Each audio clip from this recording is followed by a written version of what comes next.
100-year-old tree. I'm saying it's easier to destroy than build. It takes a few minutes to fell a tree. A tree that's 100 years old, you can fell that in a minute. But it practically takes 100 years to have a 100-year-old tree. A mansion built over decades does not require a year to destroy. Just a few hours of bulldozers operations and everything is down to the ground. A business built over a lifetime, handed over through generations, does not require generations to destroy. It just takes one misguided action and everything comes tumbling down. When a democracy of more than 30 years is handed over to you, choose to be a builder. Build upon the heritage. It doesn't take much to destroy a relationship that has lasted years. It just takes one misguided thought, one unprocessed thought that is spewed in a manner that will destroy, and everything is gone. So look out for those insidious killers that creep into societies, into relationships, into families, into organizations, and into nations. They destroy. Some are drastic. They dramatically destroy things in minutes.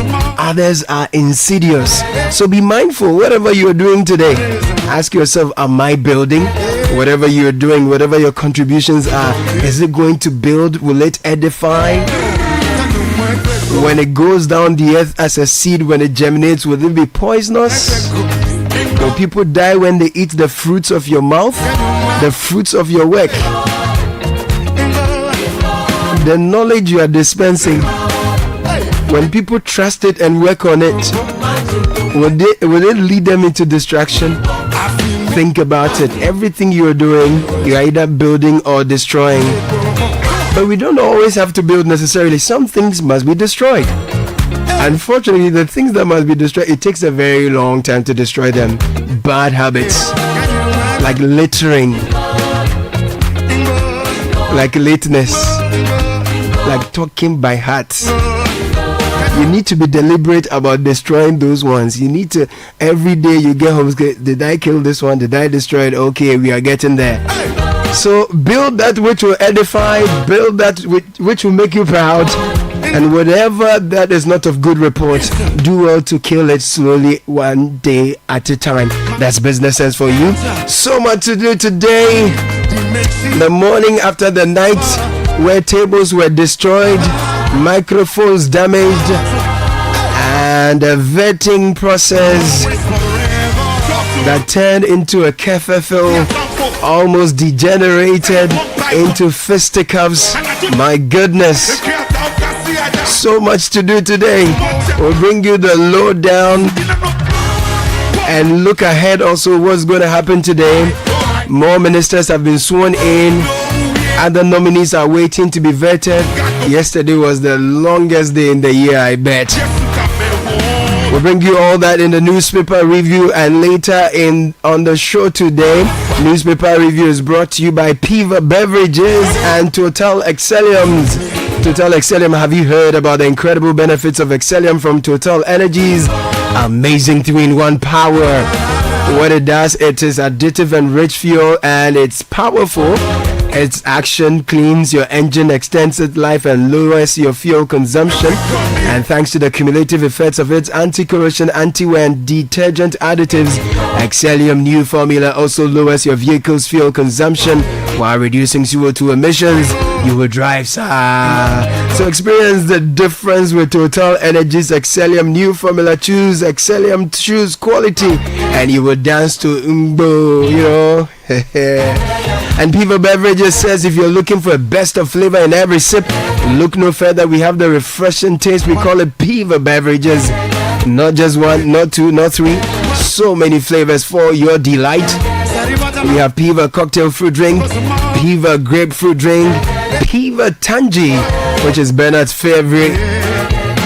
So grab yours today. Available now at your stores. Call us 0550-032-231. Piva Beverages is a taste you will love. It's an advert that's FDA approved. We'll be back with a newspaper review. It's an interactive show. Please join us on WhatsApp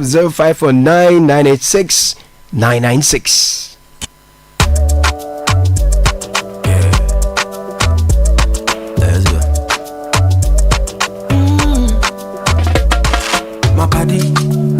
up in the morning, and you know the money calling.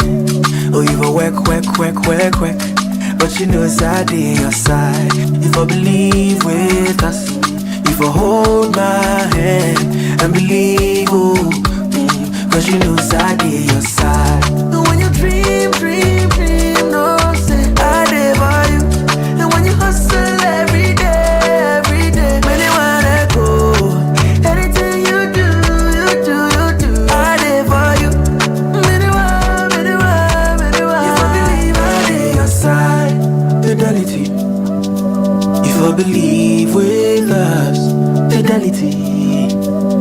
If I know I live your side, fidelity.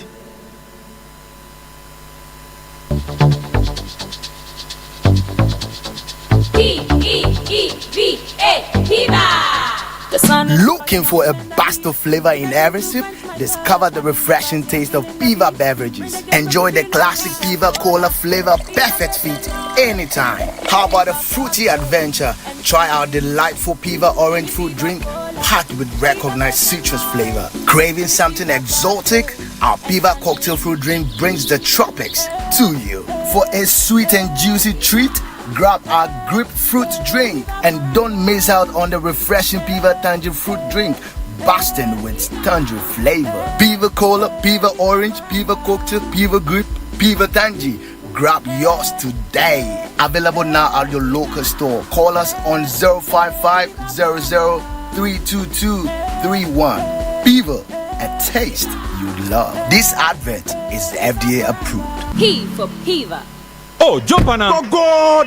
Google me. At what time will you come back where I don't hear the sound of your car? Why you buy new car? No, I don't change my car. It be the same, right? It be the fuel way I change. Way one shouts it. Ever since I started using the all-new Excellium Premium Fuel, fortified with 3-in-1 action. Oh, Joe, now my car they run like electric car. No, it's so. This is the type of fuel where they want to. Cause now engine they cost. Where they want for way if I buy it, it go protect my engine. And with the small way I buy, I go drive, sir. Absolutely. It's like strapping a turbocharger to your engine and giving it a protector. And what they bust my mind, Seth, be the 3-in-1 action, no? Excellium, they prevent up to 99% of deposit. It be anti-wear, some be anti-corrosion. Won't pay when I open it. Hey, so where can I find this magical fuel? Just head over to any Total Energy service station and your car will thank you. Hey, then make a finish my gobe fast, then rush go Total Energies. My friend, but why your hand my gobe inside? I give you info. Make a fill the gobe too small. The go.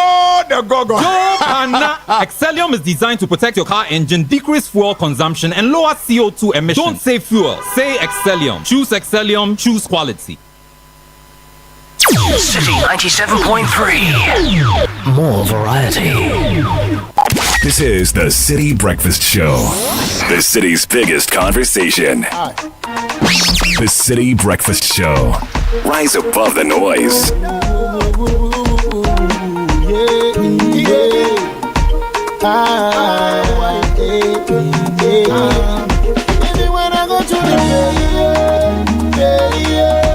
Where the sign or one thing got me moving on, cause my sorrows will be gone away tomorrow. Who's a guy no fear enemy any day? They're gonna do the day. Who's a guy no fear enemy any day? They're gonna do the day. Who's a guy no fear enemy any day? They're gonna do the day. Who's a guy no fear enemy any day? They're gonna do the day. It be the song I they sing where they inspire them. Life I live with they inspire them. In a my thing they put I again. It be the speed that they use where they retire them. I'm on top of me thing, I'm a control. Them they do they pose. I buy them, I get buy the primo. I run by drop energy when I go to the where the sign of one thing got me moving on, cause my sorrows will be gone away tomorrow. Who's a guy no fear enemy any day? They're gonna do the day. Who's a guy no fear enemy any day? They're gonna do the day. Who's a guy no fear enemy any day? They're gonna do the day. Who's a guy no fear enemy any day? They're gonna do the day. When God says a witch man say no. See them a go end up in a inferno. My skin tough up like a rhino. No weapon, no prosper, none that I know. To God be coco, I go do my dance so. I don't fear no fucko. go to the play. 36 after 6, jumping straight into the news headlines. Bernardino Kokwabla joins me together with Nanato Boateng. Gentlemen, good morning. Good morning, good morning, good morning. Our microphones are solid, the console is solid, everything is fine here. There's no disruption here. At all. Everything is fine. I don't even know why you are going to that.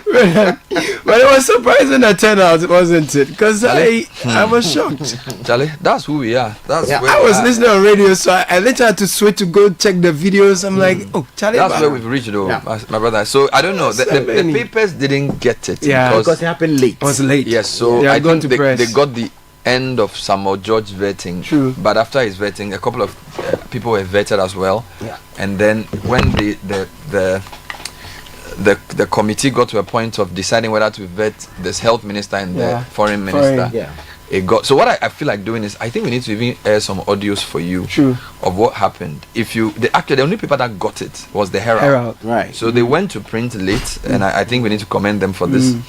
NPP MPs destroyed chairs, tables, and microphones at ministerial vetting ahead of Minta, Akando, and Okudjata Blacko appearances. So they sort of caught a gist of it. Yeah. That's Herald's front page. Let me give you other headlines, and then we'll go through before we bring you some of the sounds. Sure. Mineral Fund caught in $41 million conflict of interest. And then Lieutenant General Anokwenu goes home on 7th February 2025.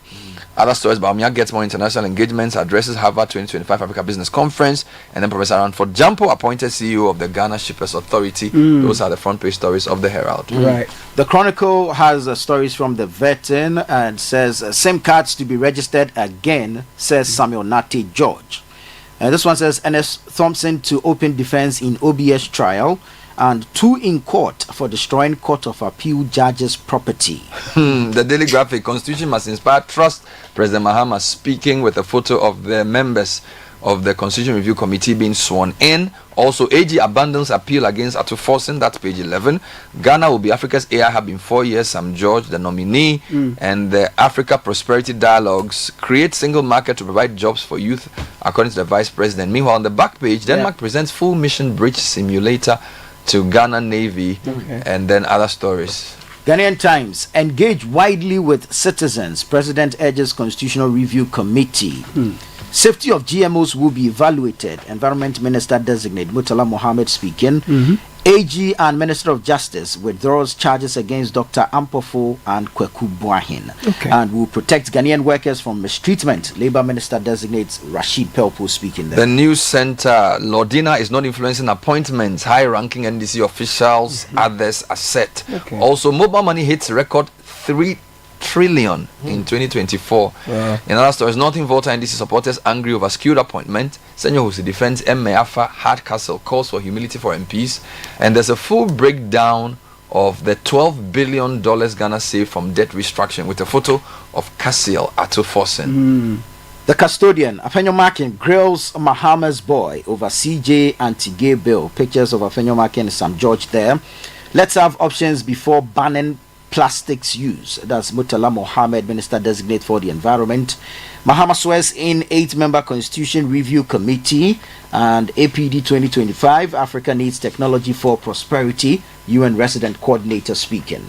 Moving on to the Inquisitor, MPPs defeat fact-finding committee under pressure as rented petitioners pop up. Also, Afenyo Makin justifies appointments committee's decision not to vet Linda Oklu. Meanwhile, the living God I serve has disgraced and cursed my persecutors. This is Dr. Stephen Opuni. And then former NSS boss commended by current boss. Daily Post actually had the veteran story as well, and says minority hooted at over chaos at appointment committee sitting. Sam George defeats minority. President Mahama swears in 8-member Constitution Review Committee, and NDC supporters throw support behind Meafa Hardcastle. So the Business and Financial Times, WAPCO prepares for offshore pipeline cleaning and inspection from February 5. Meanwhile, AG drops charges against ex-deputy governor of the BOG, Dr. Johnson Isiama. President appoints Bernice McAfee Brempong as CEO of GIPC, and GRA pursues improved tax indicators to top up revenue. Catholic Standard, Burkina Faso unveils a first locally made electric car. Nuncio calls for end to stigma against cured lepers. Pope decries crisis of truth in AI message to Davos Forum, and no Catholic permitted to be a Freemason. Archbishop Kofi spoke. Okay, so I take you online, City Newsroom, Galamsey, Mahama petitioned to investigate our win MP over illegal mining allegations. Upon your mark and Clark to Appointments Committee is a typical NDC member. He's unhappy here. MPs who engage in Galamsey will lose their seats. This is Bagbin, and we will design modalities to cater for retired footballers. Kofi Adams. I will not disappoint Ghanaians as Sports Minister, still Kofi Adams. The Transport Minister, who spent not up to 30 minutes, I believe. Yeah, he is saying that we will utilize electronic buses ordered by Akufo-Addo's government, and then our government to ban issuance of licenses for mining in all forest reserves. I will sanction any minister involved in Galamsey. This is John Mahama. I won't hesitate to find MNOs for poor service. I'm George here. The big one is violent confrontation as minority and majority MPs clash over vetting of Ablakwa and Akando. These are the stories making the headlines on citynewsroom.com. If you go to channel 1, I'm grateful to NPP, but my defection to NDC was driven by principle. Gifty Clenham is speaking here. I will engage aviation operators to tackle challenges, airfare, etc. This is Bukari Nikpe, Transport Minister Designate. Chaos as Appointments Committee members fight over vetting of Ablakwa Akando. Whenever Sporting College to be modernized into a university, Kofi Adams pledging here. Court orders release of withheld WASI results after parents petition, and I will take action against any minister involved in Galamsey. If you go to myjoyonline.com, vetting chaos forces venue change as tables, microphones are destroyed. On and on. Clark to Appointments Committee is a typical NDC. Apenyo Markin alleges that as well. DVLA has rolled out 2025 DV plates with enhanced security features. Nothing will stop us from asking relevant questions. This is Apenyo Markin speaking. But Bernard, let's bring our listeners some of the voices. So what I want to do is let me read the story. Great. And then give some details in terms of the audience. Context. So for example, if you go to citynewsroom.com, as you read, tensions fled during a session of the Appointment Committee as members of the minority and majority caucuses clashed over the vetting of Kwabena Minta Akando and Samalokuja to Ablakwa. The disagreement happened when the minority proposed rescheduling the vetting to Friday, which is today, citing concerns about the day's proceedings. However, majority members rejected the suggestion, insisting that the vetting should continue as scheduled. The disagreement escalated into chaos, with minority members disrupting the session by breaking tables and microphones in an effort to prevent any delay. Despite this, the majority stood firm, arguing that the committee was following the established schedule and that the vetting should proceed without interruption. The situation prompted heightened security presence at the conference room as tensions mounted. The minority held firm in their stance, insisting that no further nominees should be vetted, pointing out that the agreement had been made to vet just 4 nominees and adjourn for the day. As the clash between the two factions continued, the committee's work came to a standstill, with both sides refusing to back down. Now here is Majority Leader Mahama Yariga addressing the press after part of the tables were removed and many mics destroyed. Here's what he said. Very, very sorry that these scenes that we are seeing are being projected to the rest of the country and to the world. The whole world knows that Ghana has one of the most beautiful and functioning democracies. The Ghana Parliament remains an envy of many parliaments. We've had an election that was so beautiful, the losing side conceded, and the whole world acclaimed us, and you could see that by the number of heads of states who came to witness the transition. So please, let us not destroy that image, that enviable image that we have carved for ourselves to the rest of the world as a beautiful, functioning democracy. I am pleading with all sides. As you can see, we would have continued, but logistically, it is no longer possible to continue. Logistically, the microphones have all been destroyed, and you know that With the microphones destroyed, it will be difficult for the media to carry the proceedings live at various stations. They may carry the image, but they cannot carry the voice. And vetting is about assessing and evaluating the nominee. As it is now, we in this room may be able to assess and evaluate them by hearing them, but the rest of the country will not be able to do that. The technical staff have closed and they have gone home. And so there's no way, in fact, even if they were here, the distraction of some of the machines here cannot be easily replaced tonight. So for that reason, it is practically impossible to continue with the vetting. So I am pleading with all sides, that we should bring proceedings to an end. So that was the majority leader appealing to all sides to let tempers calm down. Basically calling off the vetting after the confusion. Now he also said that because the machines had been destroyed, they couldn't even use the venue. They have to find a new venue. They have to find a new venue, which would be a smaller venue. The minority leader conference room. The minority leader also spoke to Citi Channel 1 News after the confusion. For me, we have to ask the relevant questions. You are aware that some of the nominees, we don't even questions. Where we have to ask the relevant questions, we will ask. Nothing will stop us from asking the necessary questions. It's not every nominee. Some of their nominees spend 5 minutes. NDC is always up to intimidating people. They think that they must always bully. We will not accept any bully. They can call us micro-minority. They can say whatever they want to say. We've been cooperating with them. Today we agreed to do 3. The clerk to the committee is a partisan clerk. She is a typical NDC. She agrees with them and then she advertises and informs people to come. All the practice has always been that chairman ranking would agree as to who will come. Yesterday there was no agreement. The chairman was with me, no meeting. Then in the night, 10 p.m., the clerk advertised 10. This morning, my deputy was here. They had a pre-sitting. They agreed to 3. Later in the afternoon, they said 4. And then again, they said that, oh, let's compromise on 1 more. We said, okay. Then he made it 5. So, Bernard, that was the minority leader explaining why things had to end the way it did. Some of the scenes were shocking. My goodness. This is at the Parliament of Ghana. People on camera brazenly destroying equipment, pulling tables, and holding each other's clothes, almost exchanging blows. It was so bad, and I think that this is such a disgraceful act, particularly coming after the speaker had spoken to them again about the Parliament of Ghana being a heartbeat of our democracy.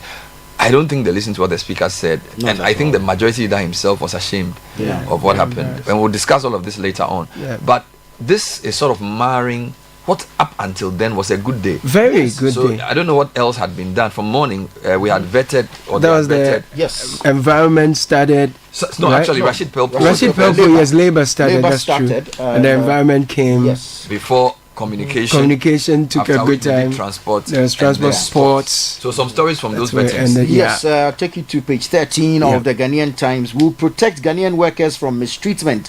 Labour Minister Designate speaking here. The Minister Designate for Labour, Jobs and Employment, Dr. Abdul Rashid Hassan Pelpo, has vowed to protect Ghanaian workers from mistreatment by foreign business owners and ensure fair labour practices if approved by Parliament. He said it was unacceptable for foreigners to operate businesses in Ghana and subject citizens to inhumane treatment, stressing that strict measures would be enforced to curb such abuses. Meanwhile, still on the vetting, Murtala Mohammed has also been speaking. He is to audit environmental degradation. This is graphic page 21. The Minister of Environment, Science and Technology designate Ibrahim Murtala Mohammed has said he will undertake a national audit on environmental degradation to ascertain the percentage of destruction to the environment when approved. The audit, he said, will help to determine the extent of damage to lands as a result of activities such as illegal mining. One of the things I heard him say was that he felt that the Ministry of Environment should lead the fight against galamsey, not the Lands Ministry. That was one headline we got from him. He also says noise pollution to be included in EPA Act.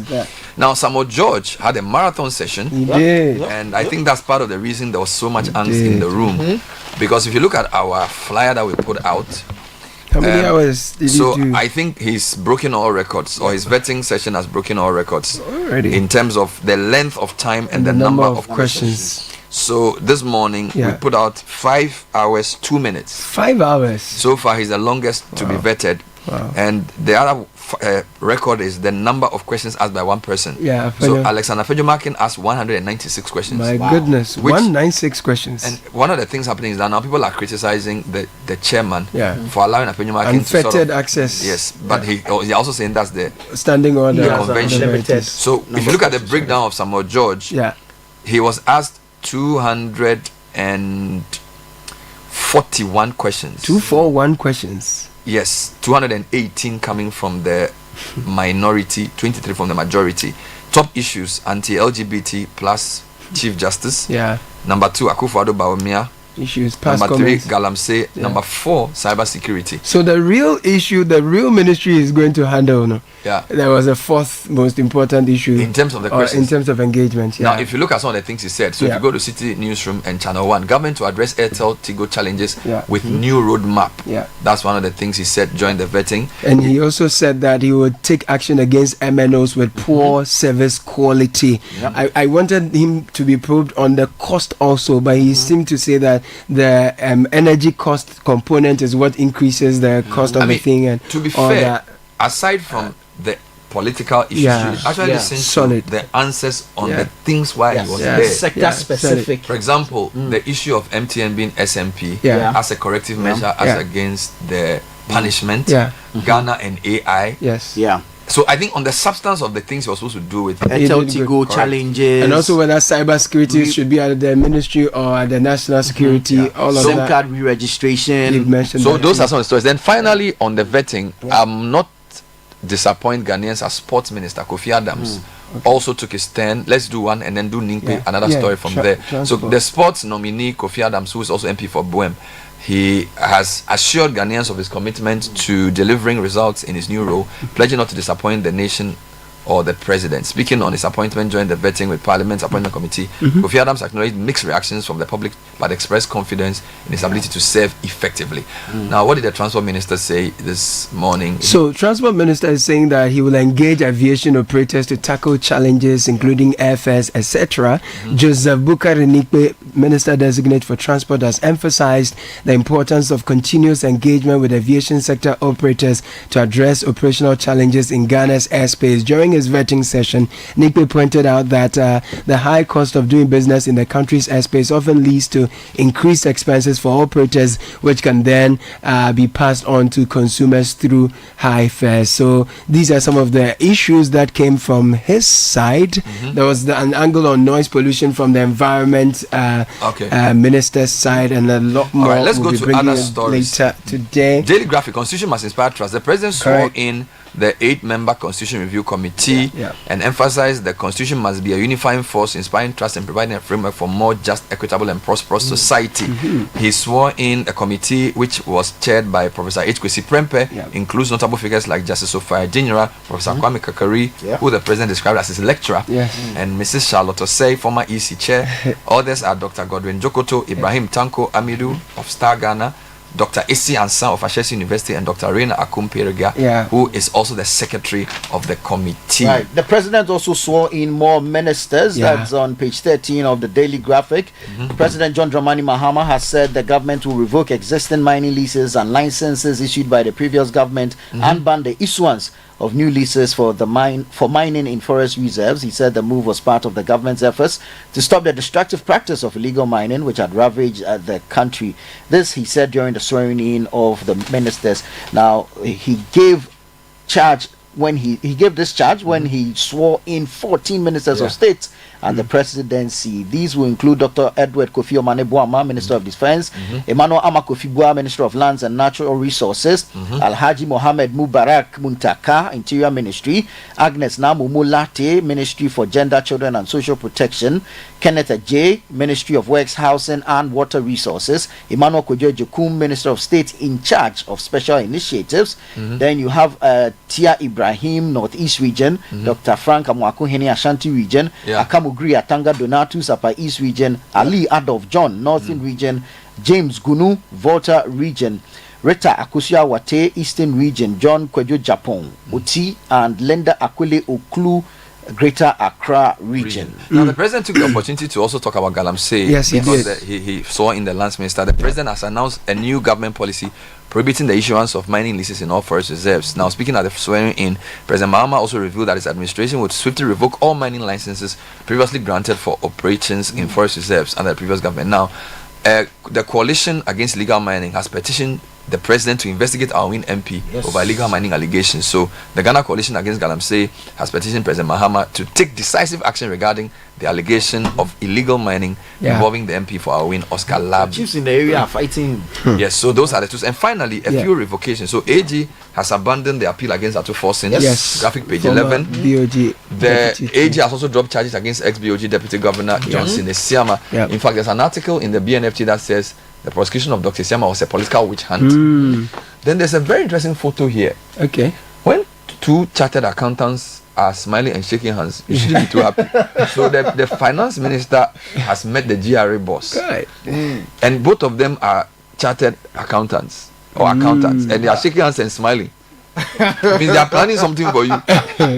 So it's because the new GRA boss, the new GRA boss took office officially yesterday, and he met Atu Forsin, who's the Minister of Finance. Now, Mr. Sapon brings nearly 3 decades of experience in finance, taxation, restructuring, and public financial management to his role.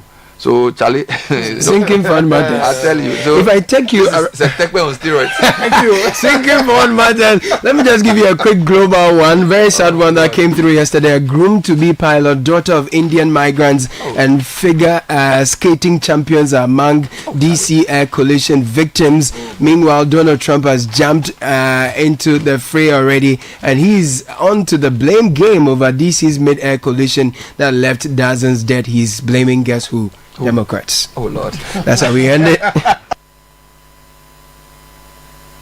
This is the Citi Breakfast Show, the city's biggest conversation. Join the conversation on the Citi Breakfast Show on Facebook at facebook.com/Citi97.3, Twitter at twitter.com/Citi973, and Instagram at instagram.com/Citi973 with the hashtag CitiCBS. The Citi Breakfast Show. Rise above the noise.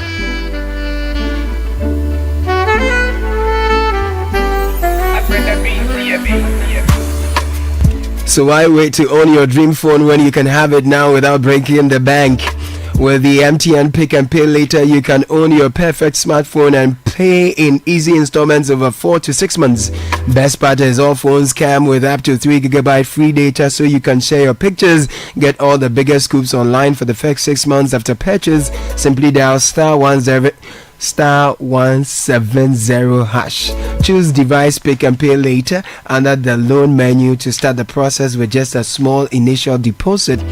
Then stop by any MTN service center to grab your dream phone and enjoy the ultimate smartphone experience. MTN is proud to be associated with the Citi Business News, which will be served to you shortly by Nashika Caesar, who is in a beautiful white top. EcoBank is also proud to be part of the Citi Business News. EcoBank is sending you a warning that be on the alert, be extra vigilant. There are scammers, fraudsters who are seeking to defraud you. They will send you text messages, links, and they will call you, posing to be customers and seeking that you divulge sensitive information such as your password, your PIN, your card information. All this is just aimed at stealing your money. Your bank details can only be updated at an EcoBank branch, and EcoBank mobile app can only be upgraded at the App Store or Play Store. So do not listen to them when they call. Do not budge. Report any suspicious SMS, email, or phone call to EcoBank Contact Center. Delete such messages. And when you're in doubt or you feel insecure, we have a contact center. You can call 0800 00 3225. It's a toll-free number. Call us and we will take care of you. City Business News right away.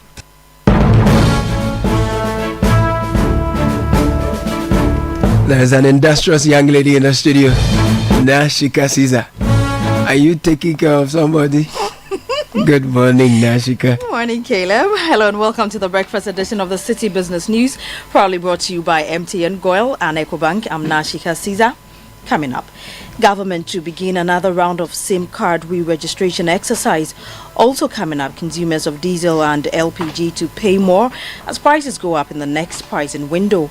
And later, Grace Mobility Ghana urges government to waive taxes on imported electric vehicles to make them affordable.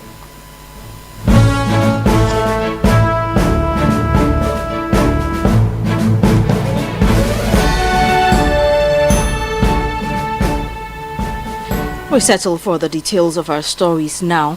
Telecom operators are to brace themselves to commence another SIM card re-registration exercise. This is because the Minister Designate for Communications, Digital Technology and Innovation, Sam George, has announced plans to implement a new SIM card re-registration exercise. In 2022, the previous administration conducted a SIM card re-registration requiring card holders to visit various mobile network operators' offices to link their SIM cards with their Ghana cards. Failure to comply led to the SIM card blockages or withdrawal of essential services. During his vetting by Parliament's Appointments Committee, Sam George stressed the move to begin another process of the registration. We will do a proper SIM re-registration again, but this time nobody's going to queue, because common sense will prevail, expertise will prevail, and logic will work. The MNOs hold a certain set of data.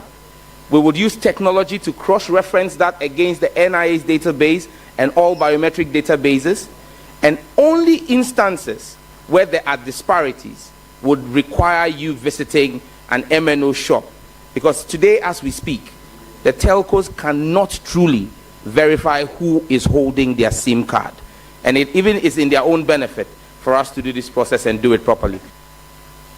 Sam George is the Minister Designate for Communications, Digital Technology and Innovation. Now, prices of petroleum products at the pumps are set for a marginal adjustment in the next pricing window, which begins on February 1, 2025. The price of diesel and liquefied petroleum gas (LPG) will see an uptick, while petrol prices are expected to decrease slightly. This is according to projections from the Chamber of Petroleum Consumers, COPEC. Clearly, we are not, out of the woods, and something has got to give, and a plan or a strategy has got to be in place to cushion all of us. You can't continue to have your refinery down. You can't continue to import everything. You can't continue to not have a strategic reserve at this point. You can't continue to be a price taker and expect that your people will get, fuel the price you wanted. So something has got to be done, and what will be done, I'm sure the new government will take cognizance of these developments. Duncan Amwa is the Executive Secretary of the Chamber of Petroleum Consumers. Now, Grace Mobility Ghana is urging the government to waive taxes and duties on imported electric vehicles, EVs, to make them more affordable for Ghanaians. The appeal comes as the company officially opens its showroom in Accra, introducing cutting-edge EVs designed to transform transportation in the Ghanaian market. These vehicles aim to address rising fuel costs, environmental concerns, and public health challenges. Speaking on the development, the Chief Executive Officer of Grace Mobility Ghana, Subhi Akkad, stressed the need for policies that support the adoption of sustainable transportation solutions. The cost to cover the same number of kilometers is about 50% cheaper than fuel in your car with petrol or diesel. However, to make this vision a reality, we need the support of the President and his government. We urge the government to assist in making electric vehicles more accessible by introducing lower interest rates, especially for electric vehicles, providing tax and duty exemptions to reduce their costs and make them affordable to the public. Unfortunately, since we started with the brake and cleared the car, a big part of the pricing is related to the taxes and the VAT, a very, very, very big part. While we were working on having the car affordable with the manufacturers, we were hit with a very high duty here called luxury duty. I mean, because it's a luxury item, which is not these days, as we all know. In addition, we call on the government and stakeholders to collaborate with us, transforming Ghana in a hub for e-mobility. Part of our plan includes expanding the electric vehicle charging network. Sabhi Akkad is Chief Executive Officer of Grace Mobility Ghana. Now, the Vice President, Professor Nana Jane Opoku-Agyeman, says Africa's economic future hinges on deeper regional integration. This, she has said, remains key to unlocking sustainable growth and shared prosperity. Delivering the keynote address at the 2025 Africa Prosperity Dialogues, Vice President Professor Opoku-Agyeman opined that the success of the African Continental Free Trade Area depends on seamless connectivity, infrastructure development, and policy alignment among member states. My colleague Emmanuel Opom has a report and will bring you that report in our subsequent bulletins. Now, though, let's have a quick market check on the currency board across some forex bureaus. The dollar is going for 16 cedis 20 pesos, the British pound 19 cedis 40 pesos, and the euro at 16 cedis 70 pesos. Remember that these are the rates being offered by the forex bureaus to the public. And that's it for the breakfast edition of the City Business News, proudly brought to you by MTN, Goil and EcoBank. I'm Nashika Caesar. Many thanks for your company. Do have a great business day. The other day, I visited Kweku at his spunky new office to congratulate him on opening his business. And man, was I impressed. The business is just moving quick. The sales, customers, everything is just working seamlessly. The secret? He said, it's MTN Business Broadband. In this fast-paced environment, we need fast and reliable internet to support all business types. No laggy online meetings, great download and upload speeds, impeccable business management systems, all inclusive. I mean, you can have it all. Sharp! I signed on immediately. To enable your business stay ahead and stay connected, make sure you're signed on to the best internet made just for businesses. MTN Business Broadband. Sign up today on broadband.mtn.com.gh and manage your account on my MTN app. Call 0244 308 111 for more information. We are good together everywhere you go. Every day, people have money emergencies. Ma, I need my school fees. Mommy chop money. Cratchet. Mommy rent. Emergency. Now, there's a new emergency number in town. More money, challenge and enjoyment. At the top life we got. Dial *770# for money emergencies and chop life. For emergency access to your bank accounts, transfers, utility payments, loans, and more. Dial *770#. Bank on the go even without data with EcoBank's short code for digital banking.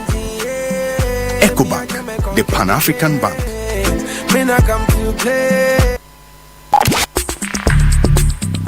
Join the conversation on the Citi Breakfast Show on Facebook at facebook.com/Citi97.3, Twitter at twitter.com/Citi973, and Instagram at instagram.com/Citi973 with the hashtag CityCBS.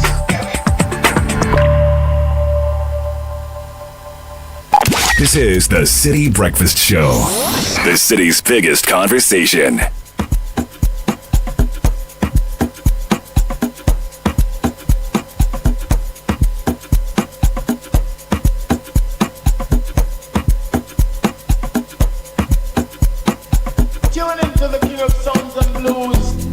Because say I tell you, say I care. It's 10 after 7. Good morning. Please wish my first niece happy birthday for me. Happy birthday to Gabriela Nanadra Ouswansa of FB and Bank. May God bless you and make you courageous. May you walk in the obedience of God and be light for your generation. From your mother Neri, Auntie Joyce, Grandma Rex, your siblings and the entire Ashigbe family. First Bank Ghana says if you're sending money across borders to Gambia, Guinea, Liberia, Nigeria and Sierra Leone, it's easy, convenient, exciting. Through the Pan-African Payment and Settlement Systems PAPS, you can send and receive money from the Gambia, Guinea, Liberia, Nigeria, Sierra Leone in minutes for business and personal purposes. All you need to do is to visit any First Bank Ghana branch nationwide with your cash, and your money is transferred in no time. To receive money, you will need a First Bank Ghana account. 0596-921-921 is the number to call for more information on the Pan-African Payment and Settlement Systems PAPS with First Bank Ghana. You need to switch for better. Switch to Telecel Fixed Broadband today. Experience incredible bonuses, non-expiry bundles, data transfers across devices and lots more. New customers, you will get 50% bonus data in addition to other mind-blowing offers. If you're an existing customer, you will receive 300% bonus data on every broadband renewal to keep browsing. To subscribe, please dial star 900 hash, use the Telecel Play app or visit a Telecel retail outlet. Visit telecel.com.gh, get connected. Terms and conditions apply. Telecel, we connecting energies.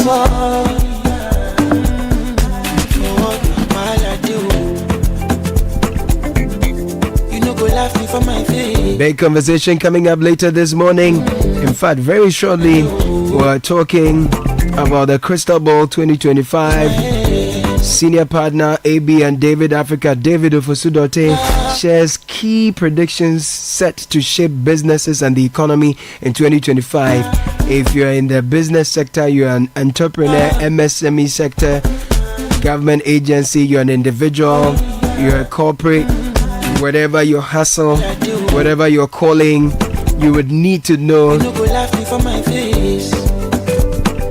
how the business space and the economy will be shaping up, how geopolitical issues will be impacting our economy.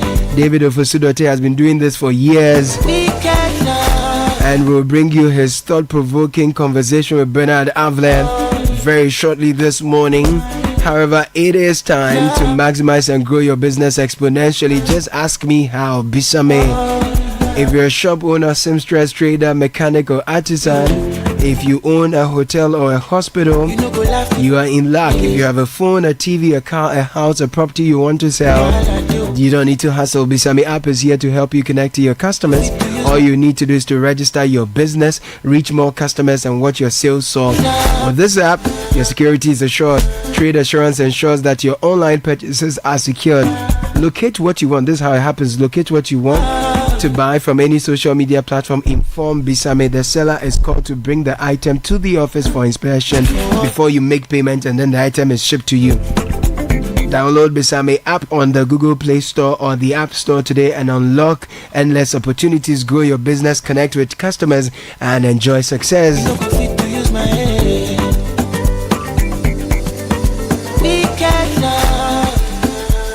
14 after 7. Good morning again. Yes, so a few birthday greetings coming in before we bring you the City Business Edition. Yes, please. This one says, please wish a happy 13th birthday to Ariel Ni Akweankra of Vine Christian High School. May God light up his path and make him a leader always from his parents, sisters and extended family. So happy birthday to you, boy. That's a special one to you. Also to my first niece, happy birthday to Gabriela Nanadra Ouswansa of FBM Bank. And this is coming in from Kenashibi and the family. May God bless you and make you courageous. Nice. May you walk in obedience to God and be light for your generation. From your mother, Neri, your auntie Joyce, your grandma Rex, and your sibling. You know what's funny? Both people who sent this message to me went to St. Augustine's Secondary School. Oh. So Leroy Ankra and Kenashibe. And the man of the movement also went to St. Augustine's. Oh my God. Do you know his name? Samuel. No. Oh, who? Oh, Avenue Market. I'm telling you. Oh, this man. So I've seen people. They did dirty everywhere. Avenue Market. No. The Absu boys are dirtying everywhere. Charlie. They are doing their own thing everywhere. Wow, do you have a second job? Have you declared your taxes? It's a whole thing was funny. Now let's do a final one. Yes, please. Oh, I'll add one too, so that okay, yes. Final. So you so this is Speaker Ado. Speaker Ado is a friend. He's a loyal, ardent listener of the show. Today is his birthday, so happy birthday to you, Speaker Ado.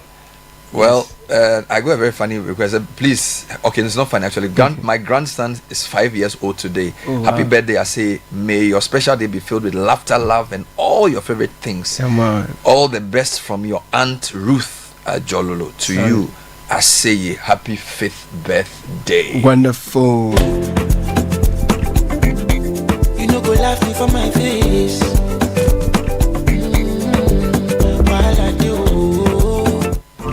So here's our conversation, Bernard Abler's conversation with David Ofosu-Dotte, looking into the crystal ball for 2025. So he actually did a presentation on things we should look forward to this year. Yeah. Based partly on history, partly on trends, and partly a hunch. Right. After that, I sat down with him to ask him a few questions about the predictions he had made for both Ghana, the continent of Africa, the world at large.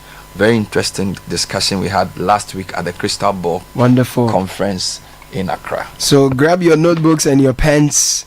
Enjoy. The Citi Breakfast Show. Rise above the noise.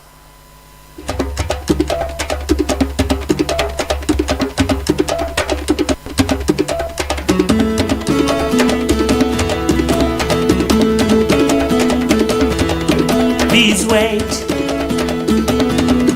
Please wait. Please wait until I get my new car. Please wait until I find my real size. I'm gonna get me some love so bad.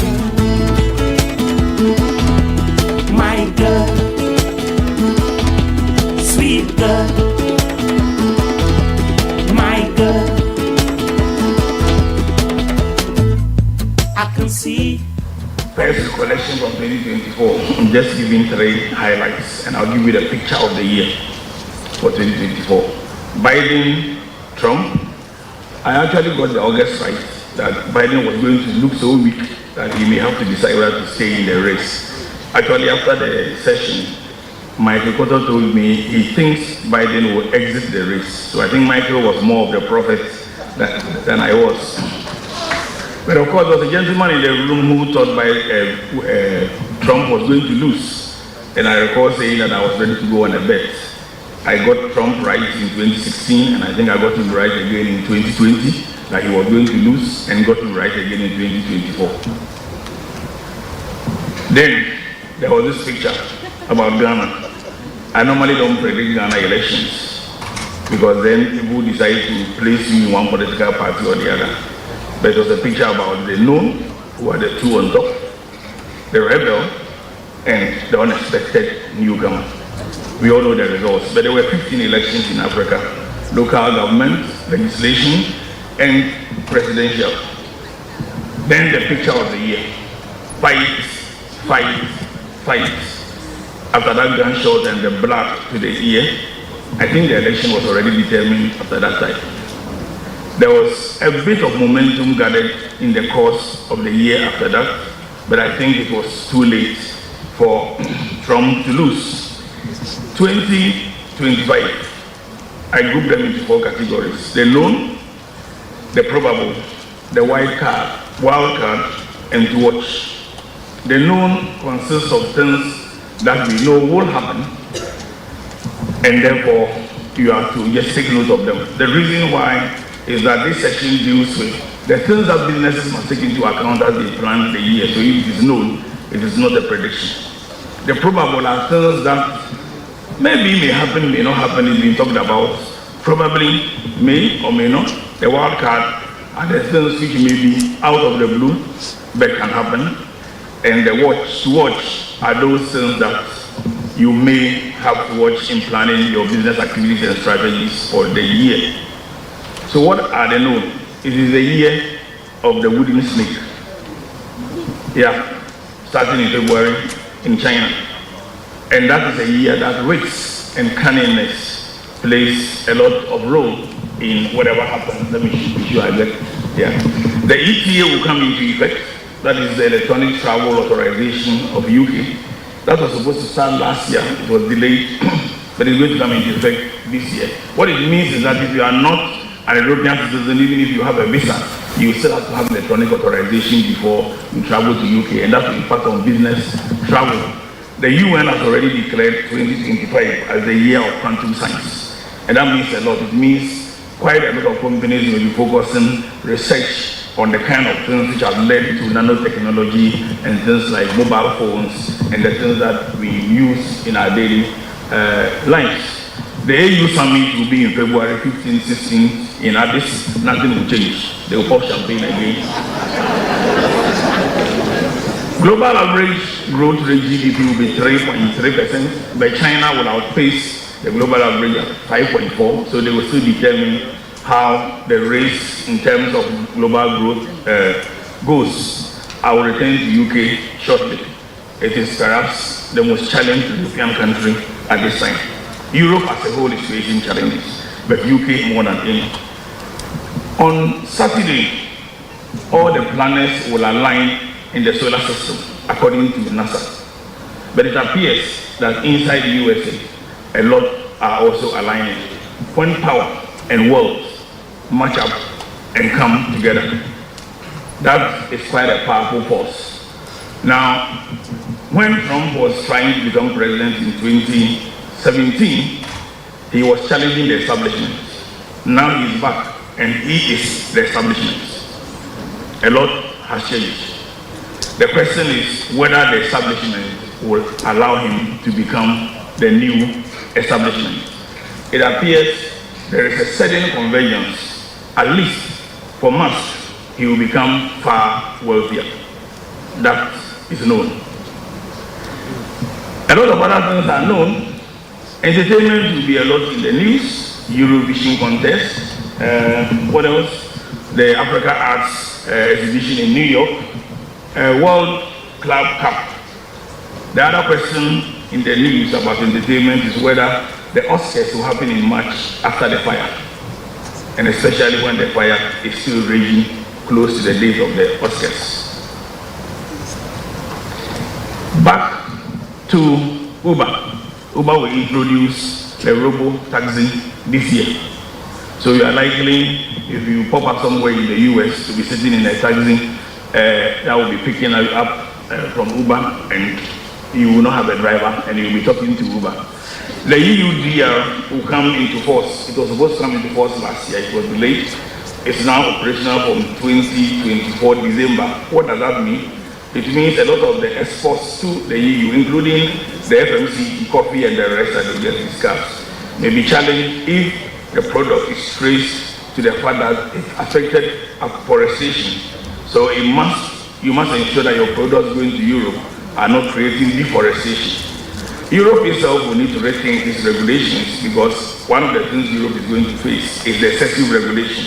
Because what is going to happen across Atlantic is that Trump is going to deregulate very fast. So you have a situation where Europe is torn between China and the US. Whilst it is bogged down by a lot of regulation, the East transatlantic neighbor, the US, will be deregulating.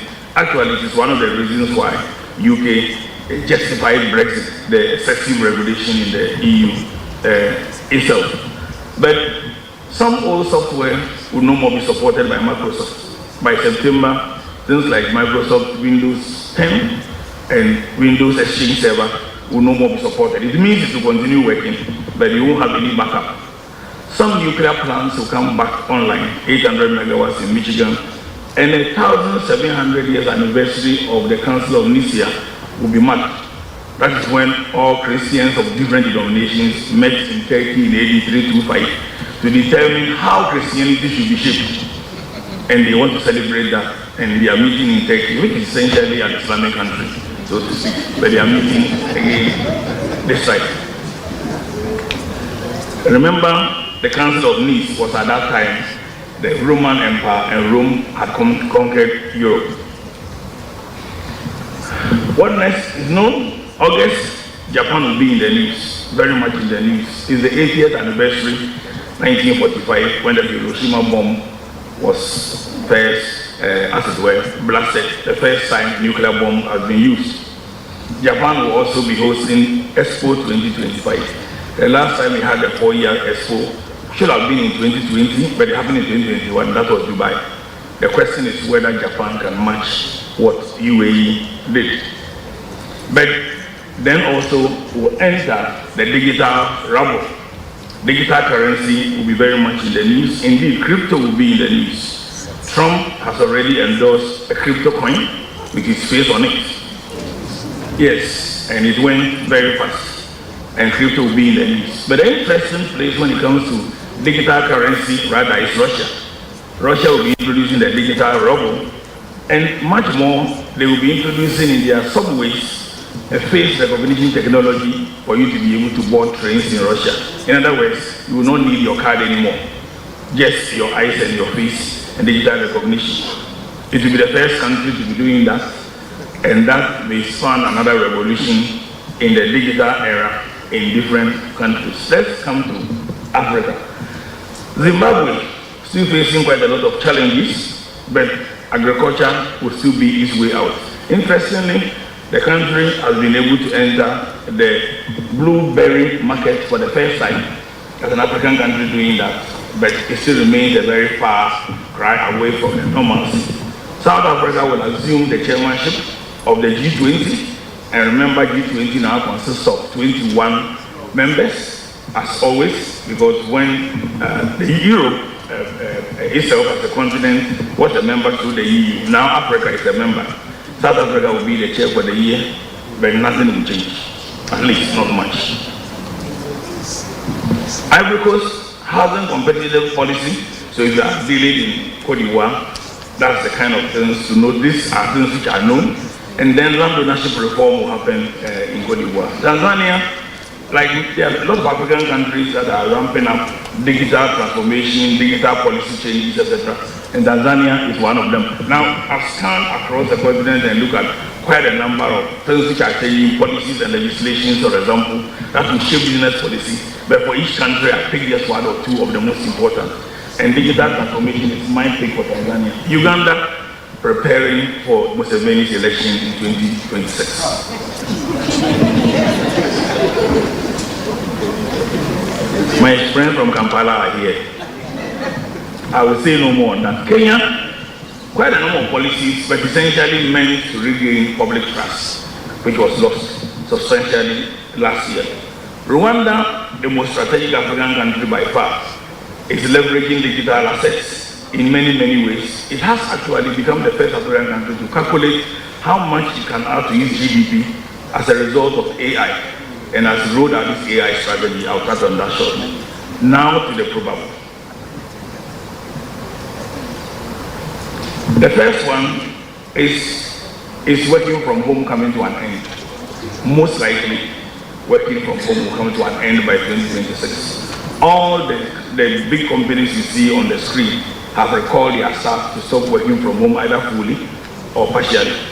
These were all companies which were doing full work from home, gradually work from home, even among the big tech companies are fast dying. Incidentally, there is something else happening when it comes to work from home. Work from remote is increasing, whilst work from home is actually dying. Work from remote is where these companies hire people who are located outside the jurisdiction and who work for them, even though they are not located in the jurisdiction. There are quite a number of Ghanaians working for Swedish companies and US companies. But within the countries, work from home seems to be coming to an end. Ghana, I focus on Ghana for this. Some things are known, but some things are probable. Let's take them one by one. 120-day blitz or a reset of the economy? I pose a question only. Then economic dialogue has been promised, not yet happening. The details are not known. Taxes, there will be a big debate to go or to keep. The question is whether you can plug 6 billion Ghana cedis back if you take it off. But if you want a probable, GN Bank and UT Bank, one of them will get their license back. There will be a shake-up at the Development Bank. The capital markets will grow. Ghana Stock Exchange just won the best stock exchange in West Africa, I think. MTN has already announced it's becoming a bank. It will look more real, and a lot of banks will be scared. There will be a new gold board beginning to be formed. The government has indicated that, but this impact on FX is yet to be shown. The probability is that it may stabilize the FX a bit if it is done, but the currency will still be volatile for a significant period until the gold board is fully functional. 24-hour economy, details are yet to be known. Nigeria, the big boys will return. By the big boys, I mean the oil majors. Those who left, they will return. And there's a reason for that, which I will touch on. The reason, of course, is attributable to Trump, but they will return. Housing sector will continue to boom in Nigeria. I mentioned this last year. It will become even better. And Nigeria will ramp up oil production. Minimum expectation is 200,000 additional barrels. Ghana is trying to meet half of that. Just by the way, if the big boys return to Nigeria, they will look at Ghana as well. Ethiopia. Many find it surprising when they hear that Ethiopia doesn't have a foreign bank. That country has never had a foreign bank. They passed a law to allow foreign banks. The probable thing is that one foreign bank will enter Ethiopia this year. The question will be, who will be the first foreign bank to enter Ethiopia? But this is one of the reforms that they are carrying following their negotiation with IMF. Now to the wild cards. Ukraine-Russia war will end. That is not a probability. But somebody will not be happy when it ends. It's a question of when two elephants fight.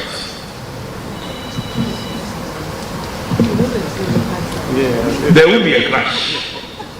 But that clash will come from one of three sources. It's either going to be between China, Russia, BRICS on one side versus Trump on the other side. So that is the external clash. But that of China, even though likely, is not as likely as that of BRICS. Why?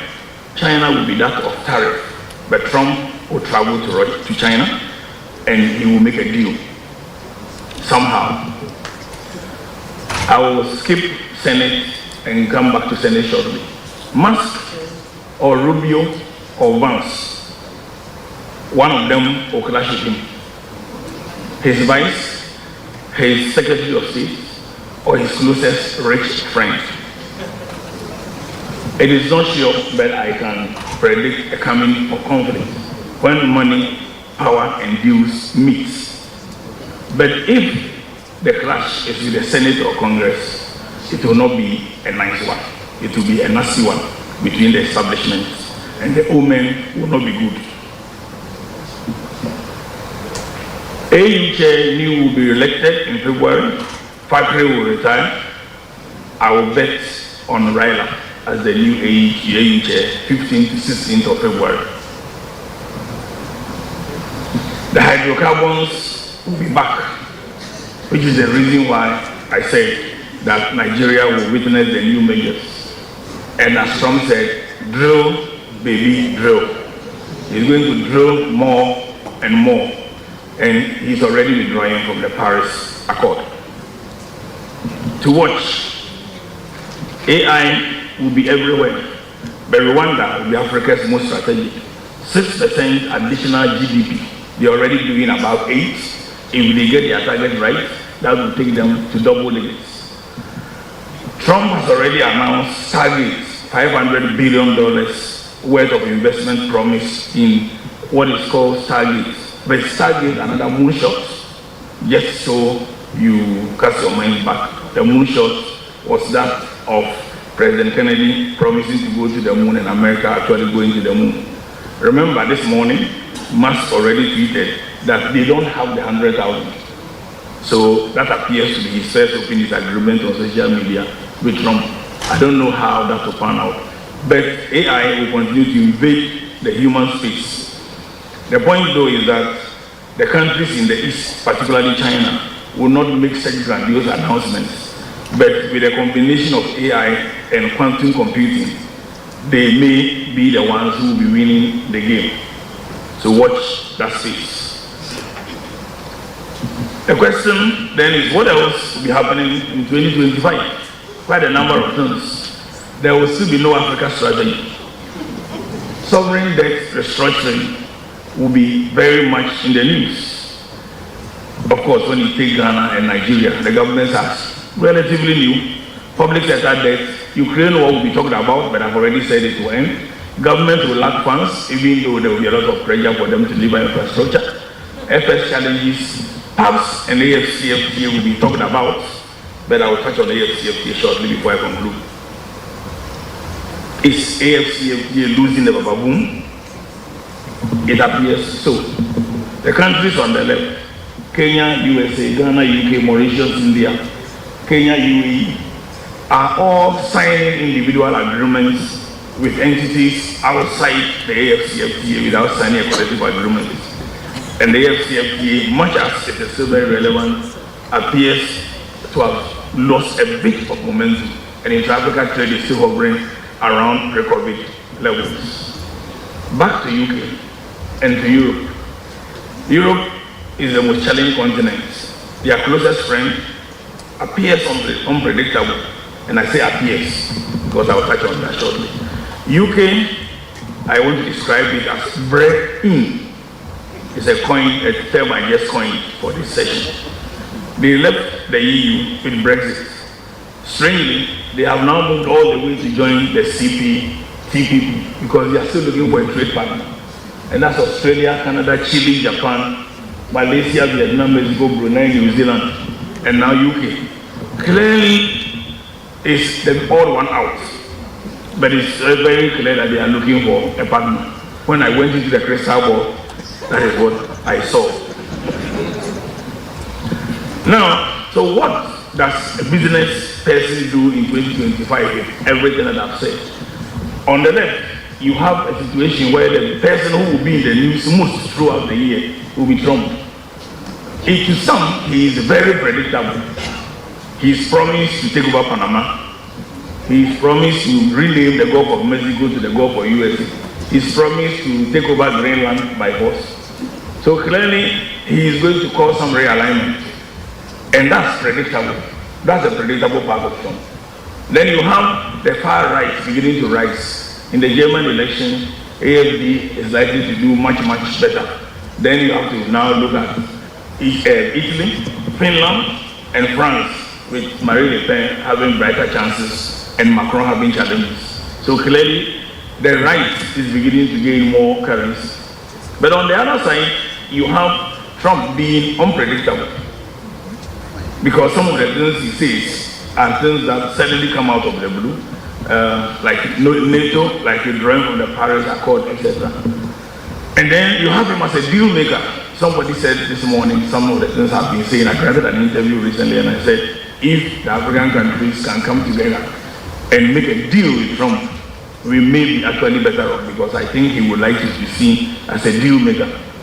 In another breath, at times he comes out across as a panic creator. What does a business leader do with all this?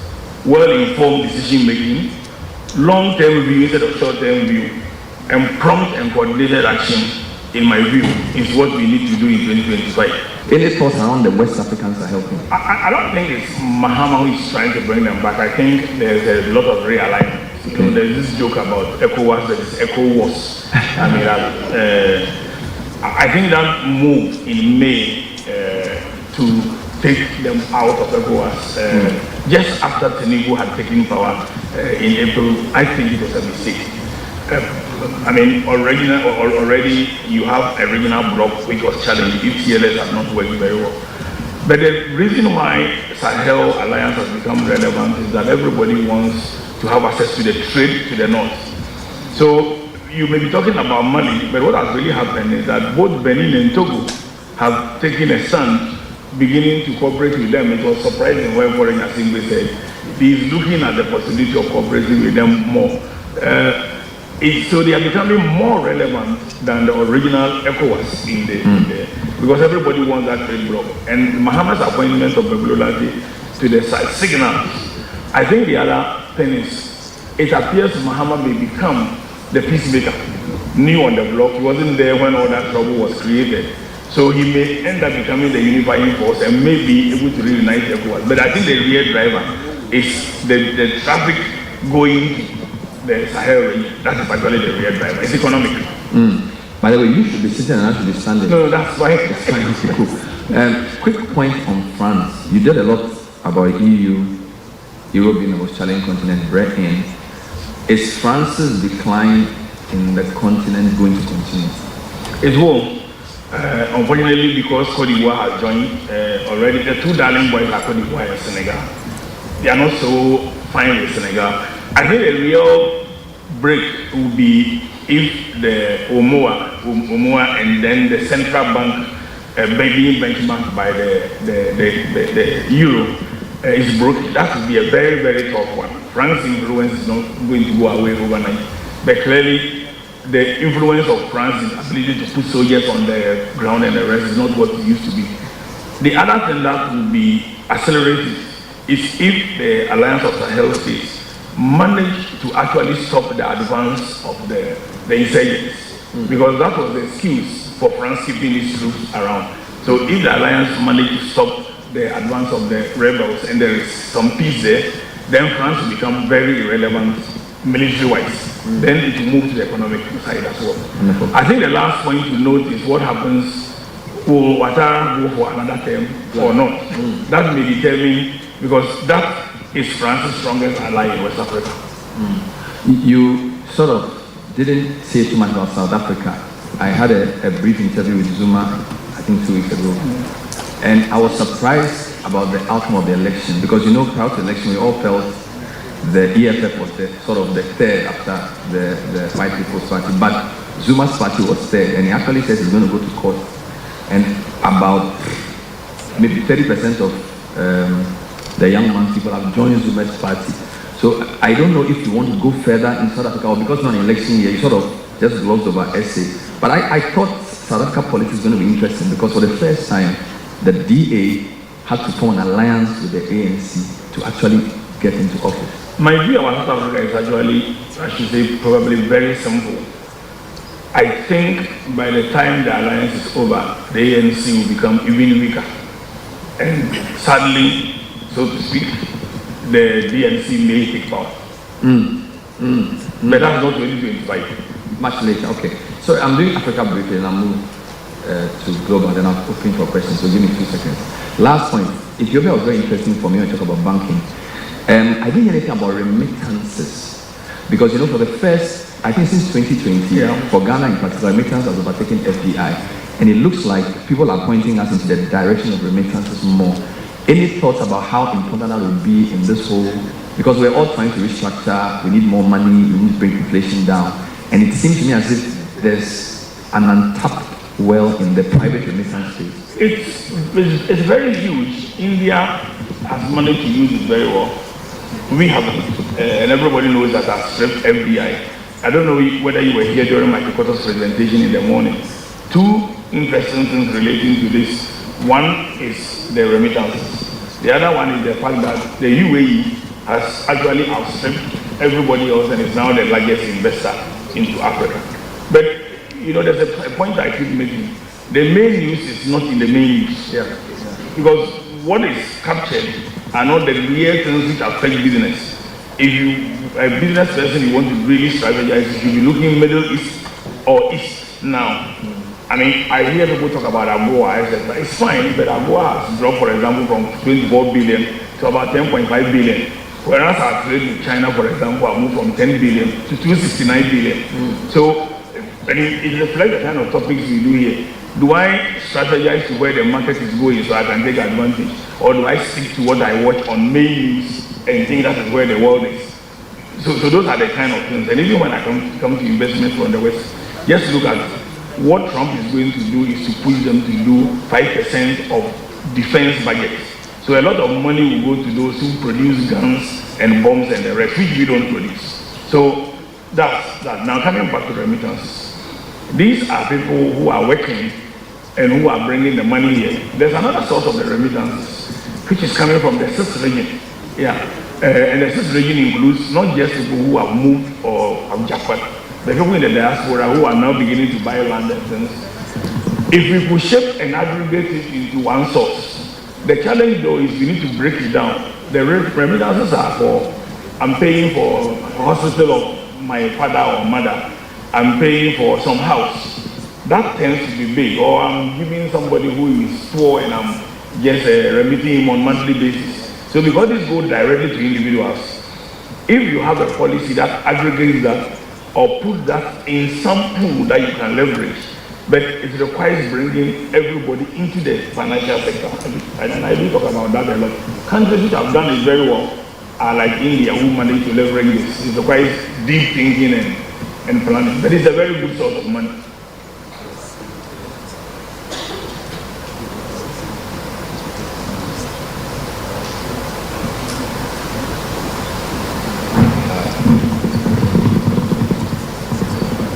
Hello. So I'll just ask you two questions about Trump, then I'll open the floor.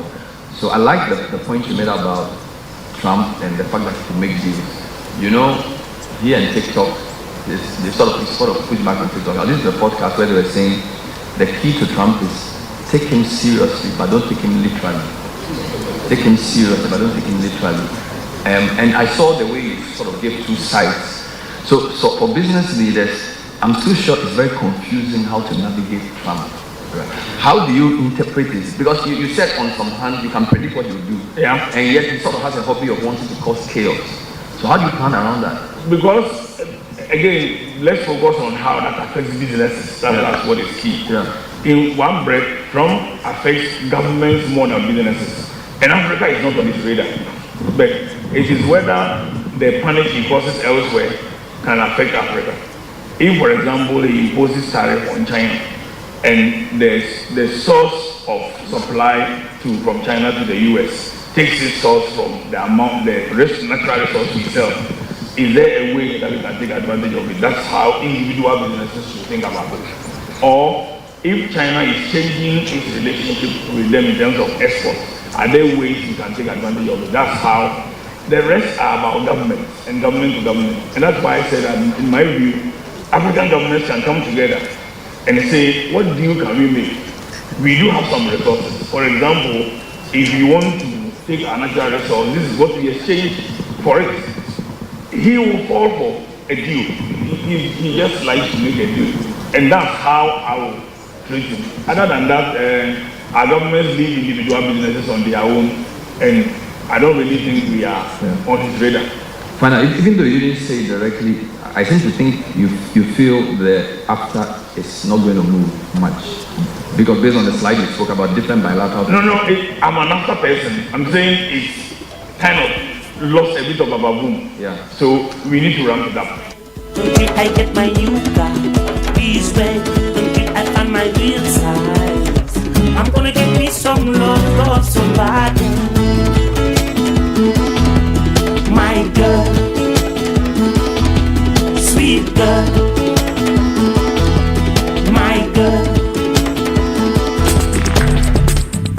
Join the conversation on the Citi Breakfast Show on Facebook at facebook.com/Citi97.3, Twitter at twitter.com/Citi973, and Instagram at instagram.com/Citi973 with the hashtag CitiCBS.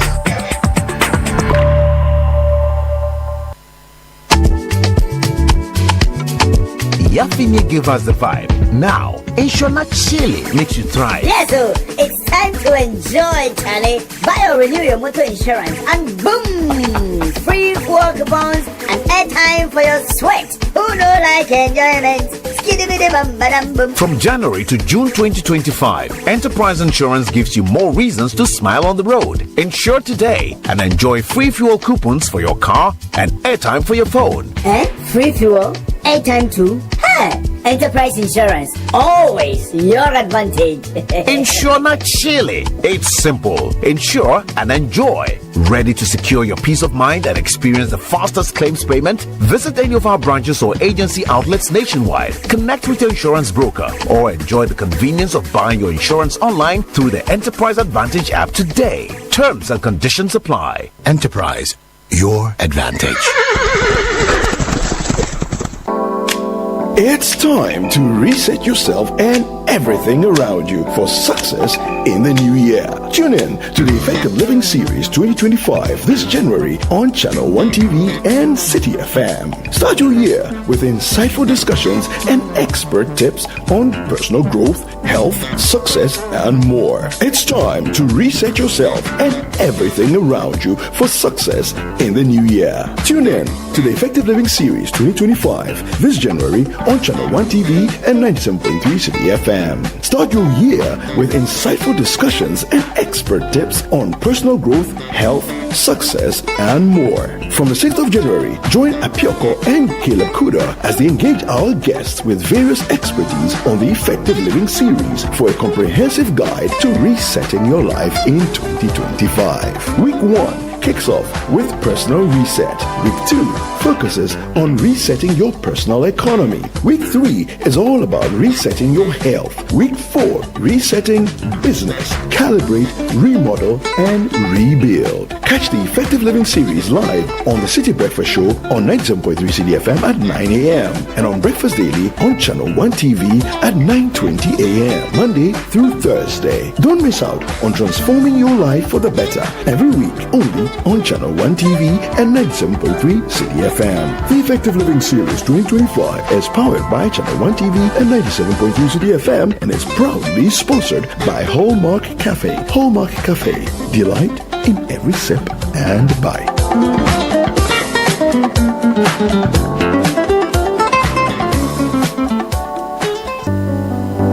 Imagine waking up in a beautiful home you can call your own, or watching the value of the plot of land you invested in grow year after year. This 2025, Apollonia City is inviting you to start the year right by making a smart investment in property. Apollonia City offers high-quality real estate that is ever appreciating. At Apollonia City, the value is not just your home or land. It is also the area that surrounds it. Tarred roads with safe speed limits, drainage for even the most punishing floods, and neighborhood planning that ensures your view will never change. Choose any of our serviced or semi-serviced plots or any of our beautifully crafted homes and enjoy up to a 3-year payment plan. Call us on 0275 577 577 or 0542 777 222 and let's help you start the year right.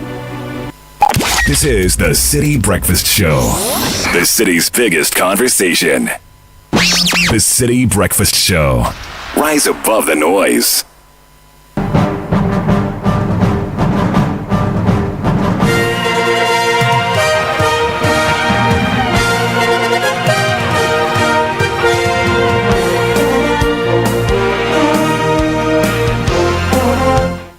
It's Friday morning. Welcome aboard to kick off on the Citi Breakfast Show with me, Edwin Kwakofi. Kickoff is powered by Shell V Power and Zonda GH. Over the next few minutes, we'll look ahead to a packed weekend of football in the Ghana Premier League and catch up on last night's Europa League games. But first, Ghana's Minister-designate for Sports and Recreation, Kofi Adams, has vowed to meet the expectations of Ghanaians if approved for the role, assuring the country of his dedication to transforming the sector.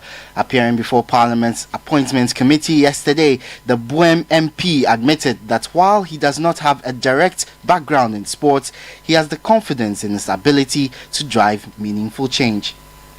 Well, thank you very much. It is the case that some say so, but majority are also very happy that I've been nominated. I will not disappoint Ghanaians and I will not disappoint His Excellency the President. I will deliver and won't also disappoint myself. Thank you.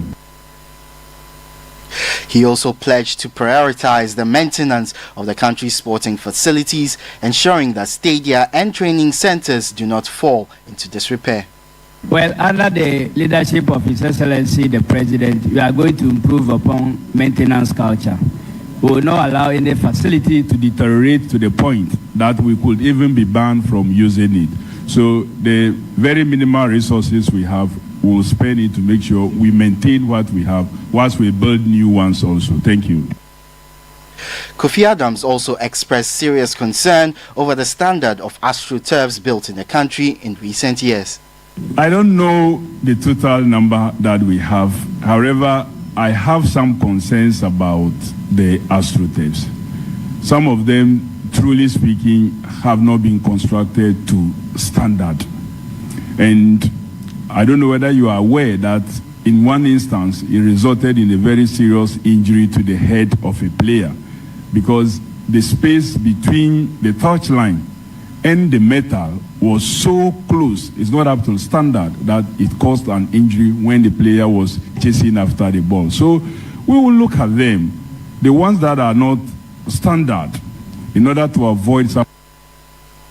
That was Ghana's Minister Designate for Sports and Recreation, Kofi Adams. Away from that, we have some good games coming up this weekend in the Ghana Premier League. Hearts of Oak host third place House of Lions at the University of Ghana Stadium in Friday's Premier League game.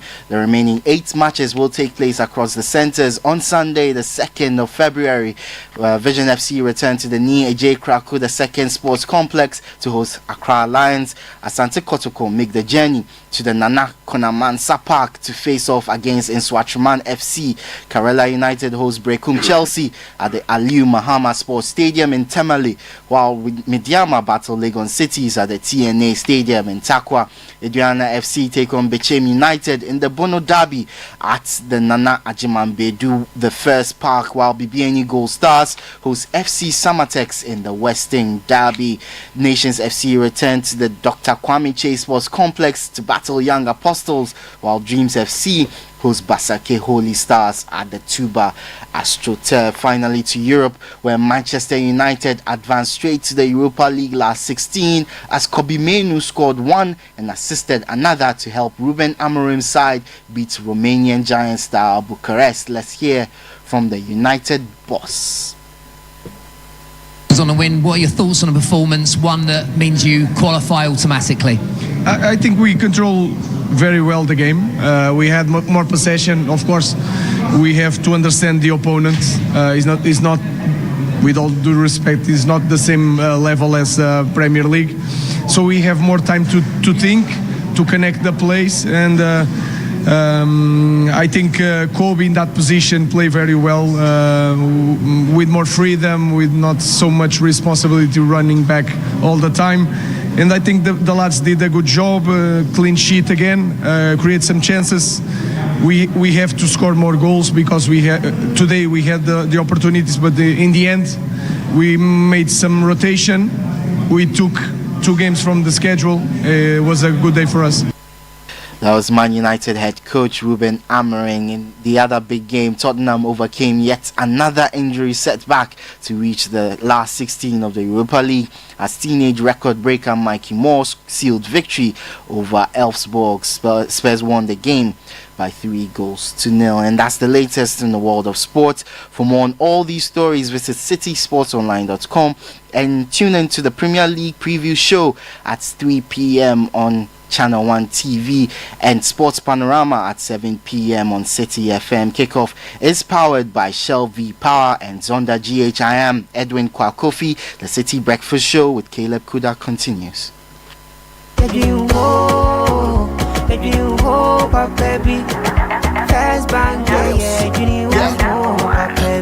looking for a bank to rely on? Let me give you a shoulder to lie on. Wouldn't we seek out to bank be no lie? Only one place where I get my eye on. Make I introduce you all to First Bank, the best services in the world, first rank. Customer service, everything is well planned. I make music, I travel, I sell land. They be my reserve tank. Cause every time I know my money's safe. Universal banking ain't me here on the date. I'm a busy person, me no need time to wait. Now I got to Spain, even when I'm in the States. My me blue shirt. They tell me office a chilly, but who cares? Cause I bank with the best. I'm lucky, I'm too blessed. When it comes to First Bank, it's too west. Everything is you first. Woo! Nobody feed do I'm like us. Do I'm like us. First Bank we treat you first. Treat you first. Think about you first. Think about you first. You first. First Bank. Auntie T, I beg. Fix me go betete Ghana. No gari, no oil, no plantain, just beans then eggs. Hey, brah, that be dangerous combination, no? Problem no day. I feel handle am. For Telecel, with the Bob say everybody gets what they like. That be why Made For Me bundles day. Based on your usage, you fit get your own data and call packages. Fala! Made For Me bundles like the way you the want town. That *530#, then buy Made For Me bundles today. Telecel, connecting energies. Join the conversation on the Citi Breakfast Show on Facebook at facebook.com/Citi97.3, Twitter at twitter.com/Citi973, and Instagram at instagram.com/Citi973 with the hashtag CitiCBS. Guys, Charlie, you know that mining contract I've been chasing for years? I just got awarded the deal. But the issue is where to get the right and quality heavy-duty trucks to execute this job here in Ghana. Relax, my guy. Remember my recent construction deal at Pokwase? Zonda sorted me out. Zonda? What? Who is that? Zonda Tech Ghana Limited is your one-stop shop for machinery, heavy and light-duty trucks, and pickups. They have the Shantui bulldozers, graders, payloaders, rollers, poor pickups, 4-land light trucks, TX trucks, and oil tanks. Made and assembled right here in Ghana with top-notch after-sale service and standard prices. Made in Ghana. This is amazing. You haven't seen my Zonda Power pickup, which I take to the office. Strong, durable, and tough on our roads. Hey, that's from Zonda too? Absolutely. Zonda is the right place for you, my guy. Oh, now I am sorted with Zonda. Zonda Tech Ghana Limited, your solution for heavy and light-duty trucks. Located at Tema, off their Flower Road. Call 0501-772-222 or 0501-773-333. Zonda, built in Ghana, building Ghana. In a world where only the best survives, you need a fuel that can match your drive. A fuel with unparalleled protection for your engine, superior efficiency, and unrivaled performance. A fuel so unbeatable, when you get behind the wheel, you'll focus on what really matters. The journey ahead. That fuel is Shell V-Power, because no other fuel gives your engine better protection, better efficiency, and better performance. Be unbeatable. Drive unbeatable. Shell V-Power. Shell. Go well.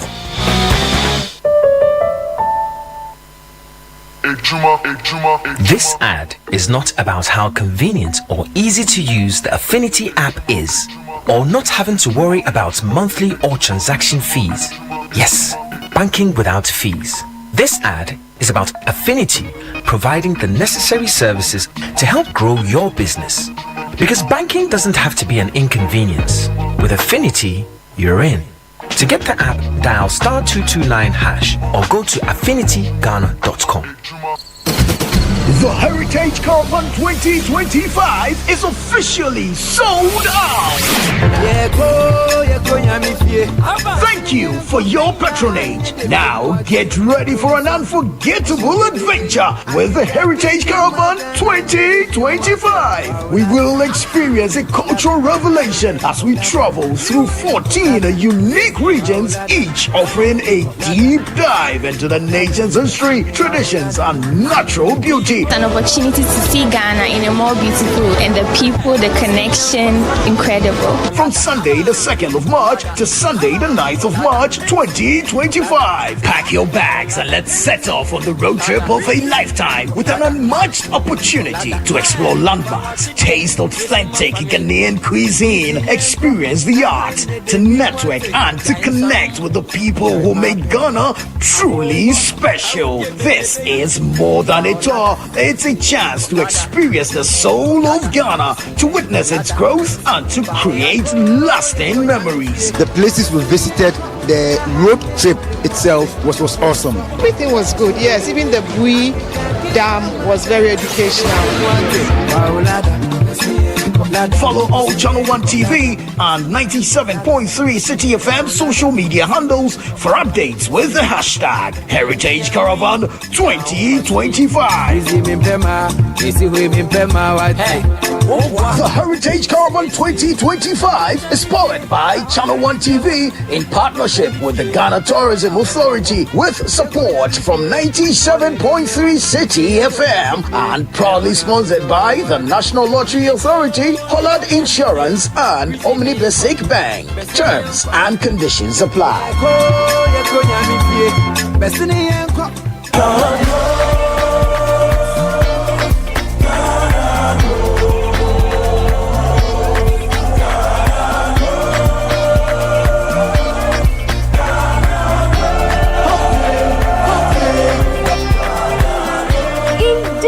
There is money in the soil. Find your way into profitable careers and businesses in our Greek and ATVET now.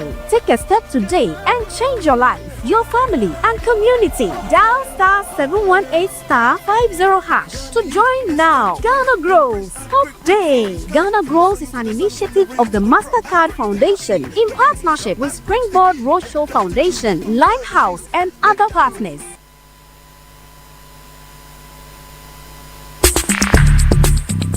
Join the conversation on the Citi Breakfast Show on Facebook at facebook.com/Citi97.3, Twitter at twitter.com/Citi973, and Instagram at instagram.com/Citi973 with the hashtag CitiCBS.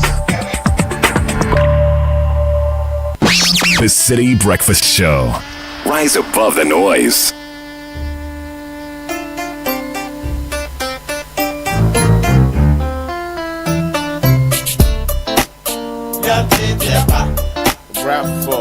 Rap for the last two.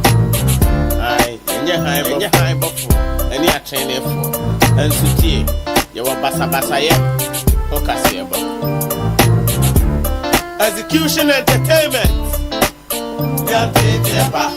Whoa, yeah, Ghana, my baby, Yanumia Muyako, the piano get you. Whoa, yeah, Ghana, my baby, Yanumia Muyako, the piano get you. Unleashing the power of relevant radio. This is Citi 97.3.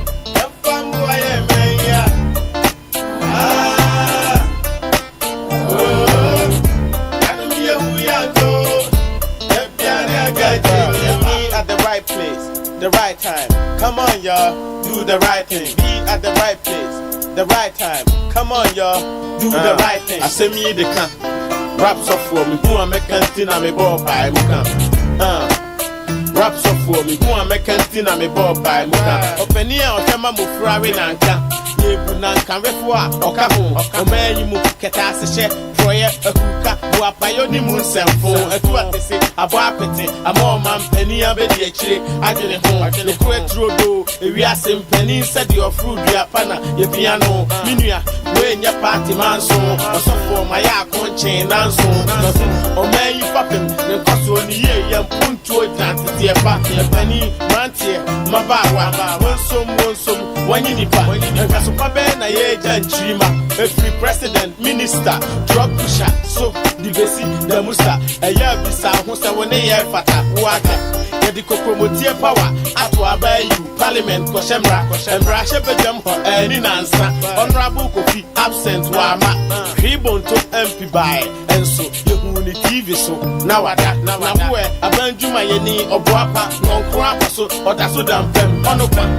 The late well Jumam, managing director to them only I think Ghana rap software. He says Nyantitiapa. Yeah, Nyantitiapa. I mean, since yesterday, I keep getting a lot of comments and messages on the conduct of our MPs following how it all ended. We'll be bringing highlights again, and then we'll get into the details of that. You know, our MPs, I don't know if they recognize the damage they are doing to our democracy. Yeah. You know, people have sacrificed to bring us to this point in our national journey where we have 276 members of parliament who are supposed to make laws for us and be a check on the executive, all right, and help government business. We're in a transition period. Ministers are being appointed, and MPs have a critical role by the constitution to help to vet them. Media houses have dedicated airtime yesterday from 9:30 a.m. till 11:30 p.m. That's all we did. We didn't do anything else. We put full coverage of the parliamentary system. Rashid Pelpo came, Mutala came, Samuel George, Nipeg, and then Kofi Adams.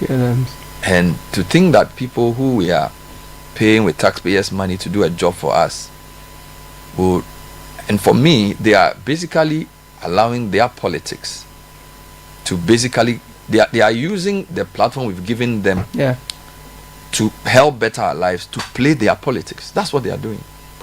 That's what they are doing. So it is, for me, and I hope they know that the first victims of a democracy going bad is the parliament. That they understand the privilege they have, and what even troubles me is if this was a committee meeting which was even held in camera, where they have their fight and they come back and speak to us. Everything was on full blast from 9 in the morning to 10 p.m.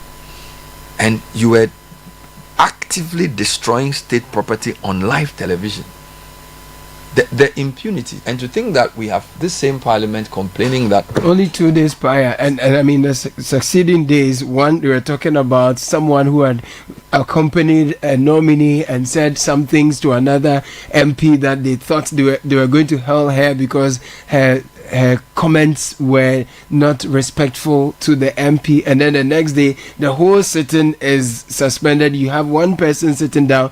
All you're doing is to extract an apology out of him because he had gone to allege that the committee had taken bribes from the nominee. So you've gone through all this, and the speaker himself tells you that I have been observing, and it doesn't look like what you're doing will command the respect of the people. You're not going by the rules. Then the next day, you know, you give us such a spectacle. I want to urge listeners to actually go to our YouTube channel, Channel 1, and watch the video for themselves.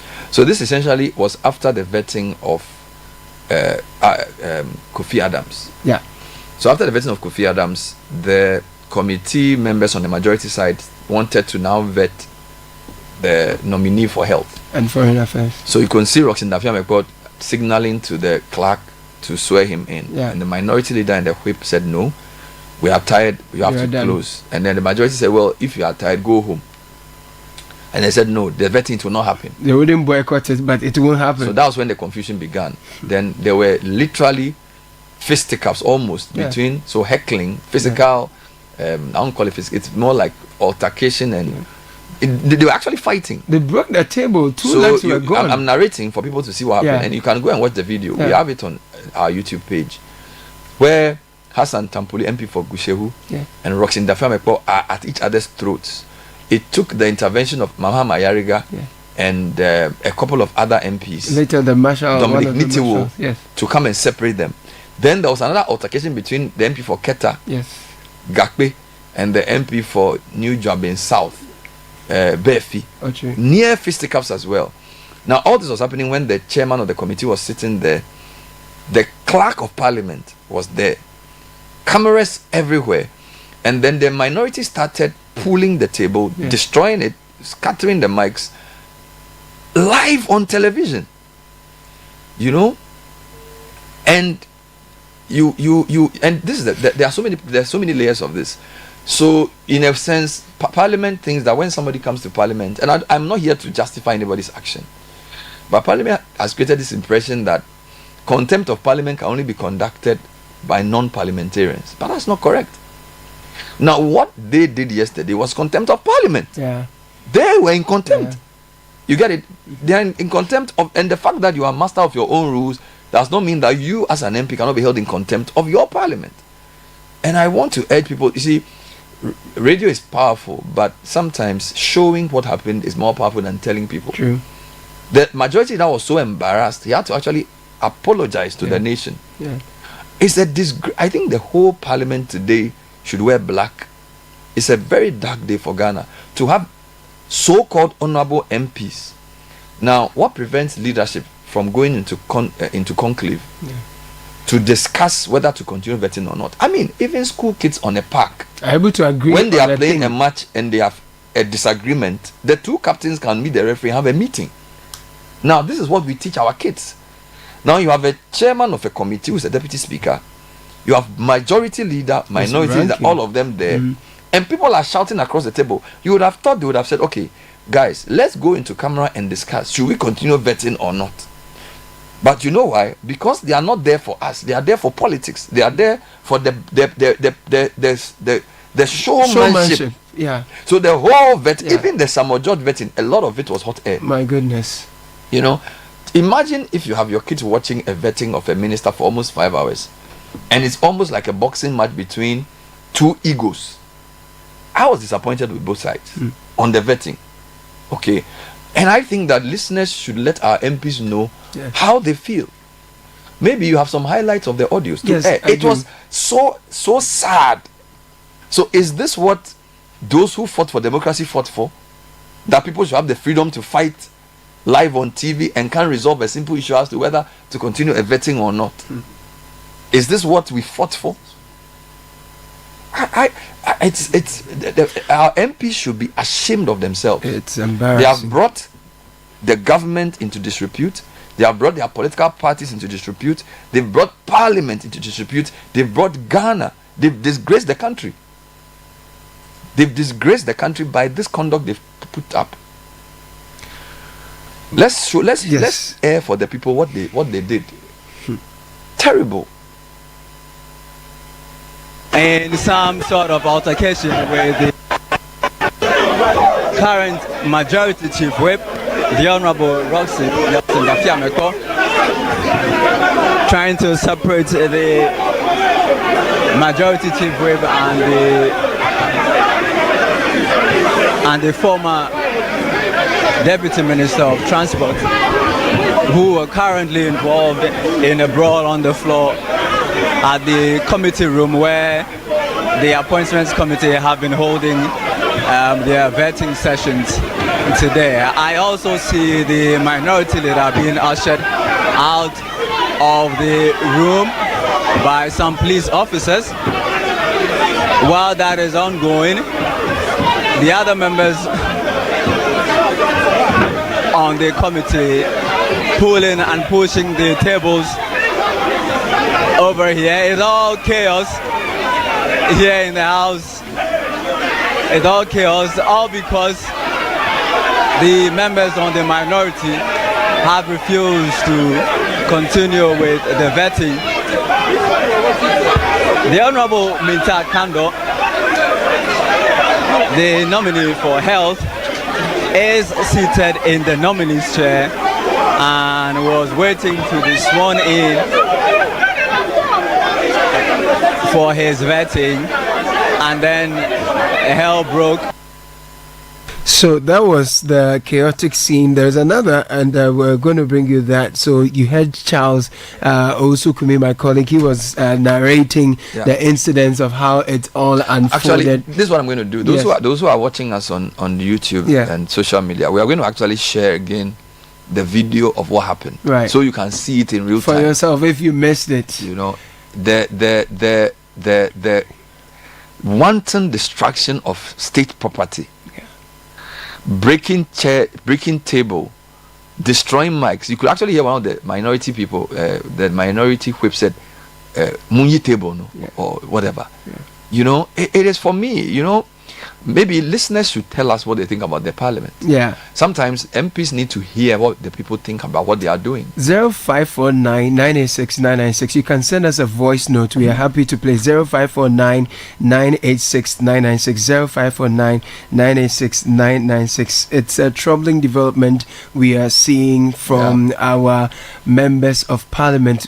Especially my worry is we are coming from we are still within an election transition period where you're still trying to manage high expectations and some supporters who have gone overboard to misconduct themselves as state installations and offices, all of that. Now you have young people who are watching, who probably are not engaged or under-engaged and are willing to expend their energies at any destructive The last thing MPs should be doing is to be involved in fisticuffs. Let's hear some more of the chaotic scenes and also some audios from the place, because yesterday Charles, after showing the footages, also managed to first bring us I won't call it an apology, but explanation that Mahama Yariga gave, and then did a couple of interviews. So we'll take you back in there to hear some of the things that occurred. But I want you to send us a voice note on what you think about the parliament and what we should do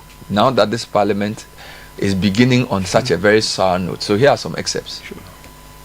For me, we have to ask the relevant questions. You are aware that some of the nominees, we don't even where we have to ask the relevant questions, we will ask. Nothing will stop us from asking the necessary questions. It's not every nominee. Some of their nominees spend 5 minutes. NDC is always up to intimidating people. They think that they must always bully. We will not accept any bully. They can call us micro-minority. They can say whatever they want to say. We've been cooperating with them. Today we agreed to do 3. The clerk to the committee is a partisan clerk. She is a typical NDC. She agrees with them, and then she advertises and informs people to come. All the practice has always been that chairman ranking would agree as to who will come. Yesterday there was no agreement. The chairman was with me, no meeting. Then in the night, 10 p.m., the clerk advertised 10. This morning, my deputy was here. They had a pre-sitting. They agreed to 3. Later in the afternoon, they said 4. And then again, they said that, let's compromise on 1 more. We said, okay. Then he made it 5. Just as we finished the 5th, we realized that they've paraded several other nominees, dressed. And then they thought that we will boycott. We will not boycott. We will not boycott. We will not boycott. But you will destroy the equipment. I'm saying that we will not boycott. Thank you very much. What do you have tomorrow? Right. We've agreed. We agreed by consensus to take it up tomorrow at 9 o'clock. We have cooperated with them. We'll continue to cooperate with them, but will not allow ourselves to be bullied. It's as simple as that. And nobody can attempt to limit as to the number of questions we'll ask a nominee. Some of their nominees, they come begging, and then within 2 minutes you are gone. For those that we want to take critical action on, you say we should, railroad everybody. It cannot happen, please. Very, very sorry that these scenes that we are seeing are being projected to the rest of the country and to the world. The whole world knows that Ghana has one of the most beautiful and functioning democracies. The Ghana Parliament remains an envy of many parliaments. We've had an election that was so beautiful, the losing side conceded, and the whole world acclaimed us, and you could see that by the number of heads of states who came to witness the transition. So please, please, let us not destroy that image, that enviable image that we have carved for ourselves to the rest of the world as a beautiful, functioning democracy. I am pleading with all sides. I am pleading with all sides. As you can see, we would have continued, but logistically, it is no longer possible to continue. Logistically, the microphones have all been destroyed. And you know that with the microphones destroyed, it will be difficult for the media to carry the proceedings live. various stations. They may carry the image, but they cannot carry the voice. And vetting is about assessing and evaluating the nominee. As it is now, we in this room may be able to assess and evaluate them by hearing them, but the rest of the country will not be able to do that. The technical staff have closed and they have gone home. And so there's no way, in fact, even if they were here, the distraction of some of the machines here cannot be easily replaced tonight. So for that reason, it is practically impossible to continue with the vetting. So I am pleading with all sides, that we should bring proceedings to an end, and tomorrow, given that the facilities here have been destroyed, by morning we will designate a new location within the House to continue with the vetting of the nominees. But before I end, let me caution everybody that, you see, all of us have supporters out there. All of us need to satisfy our supporters. And so when we are vetting, let's make good use of the time allocated to us so that we can be efficient, we can vet as many people as possible, so that we can have the ministers at the various ministries functioning and delivering on the commitments that Ghanaians endorsed at the polls by the way they voted. So I am pleading with members of the committee, and I will have discussions with my colleague, the minority leader, so that we can come to some conclusion on the time allocation and how long we take to vet individual nominees. So please, I am pleading with you.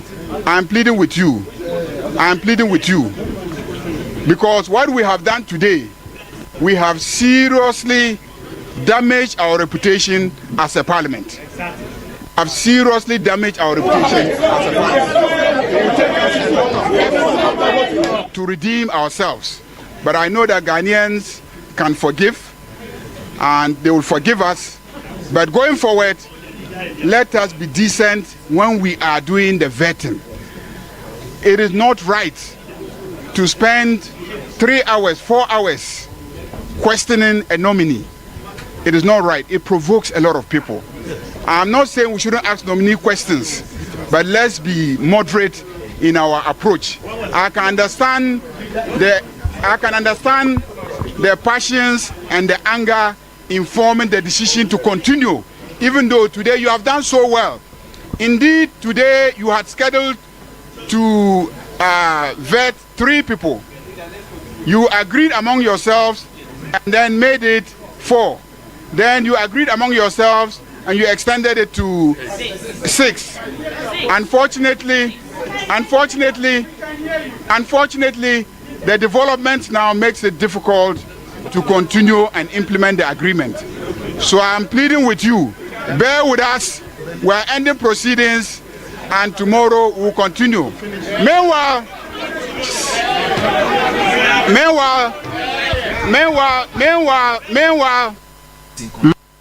So that was the majority leader, Mama Ayariga, and we've seen so many of your messages. They've come through. We appreciate them. Keep bringing them.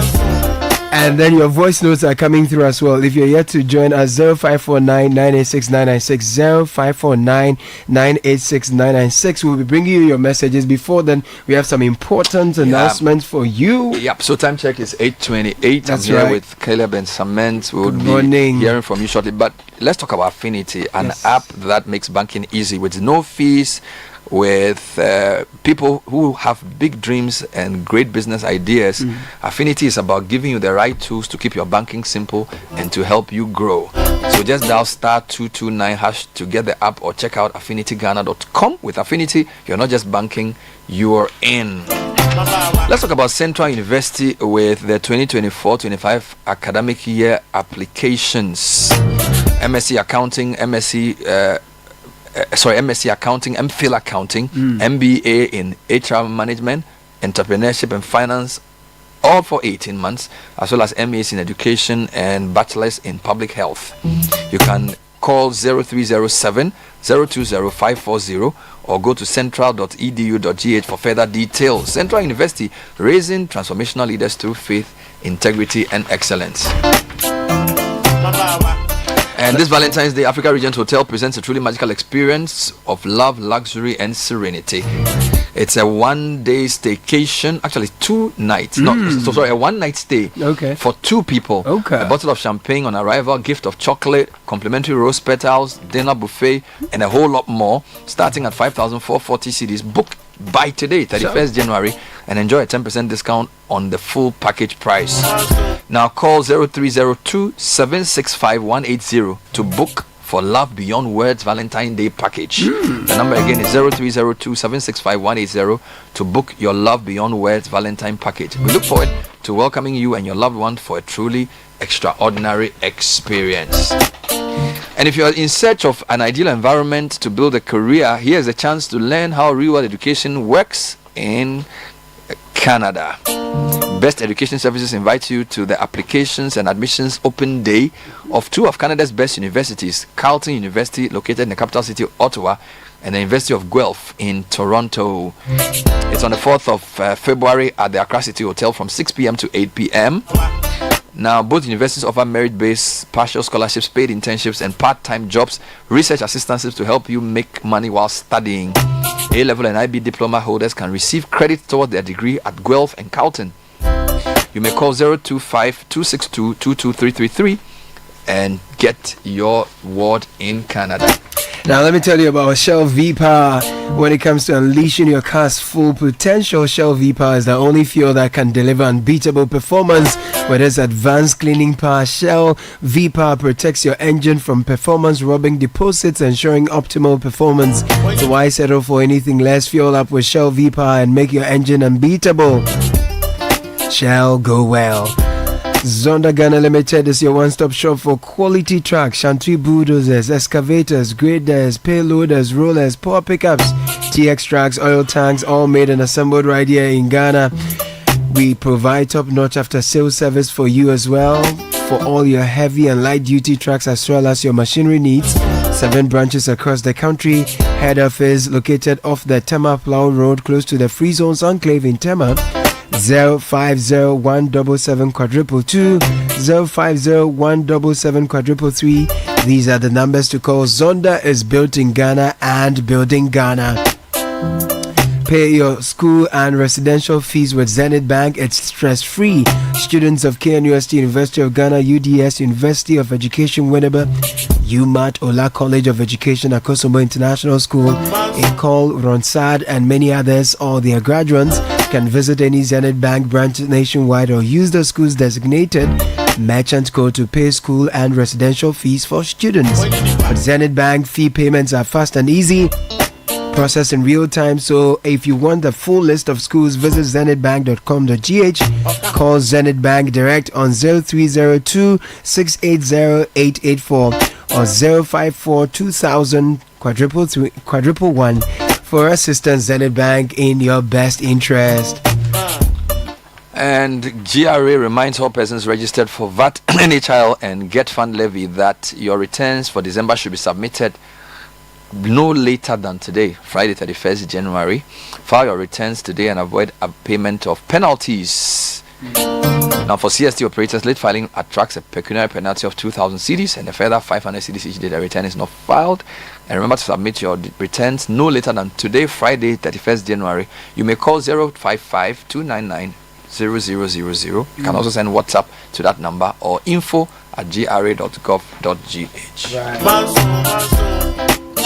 So we're bringing your messages shortly. 0549-986-996. Your voice notes also 0549-986-996. Samens is in the studio. In the meantime, Charlie, the enjoyment is real.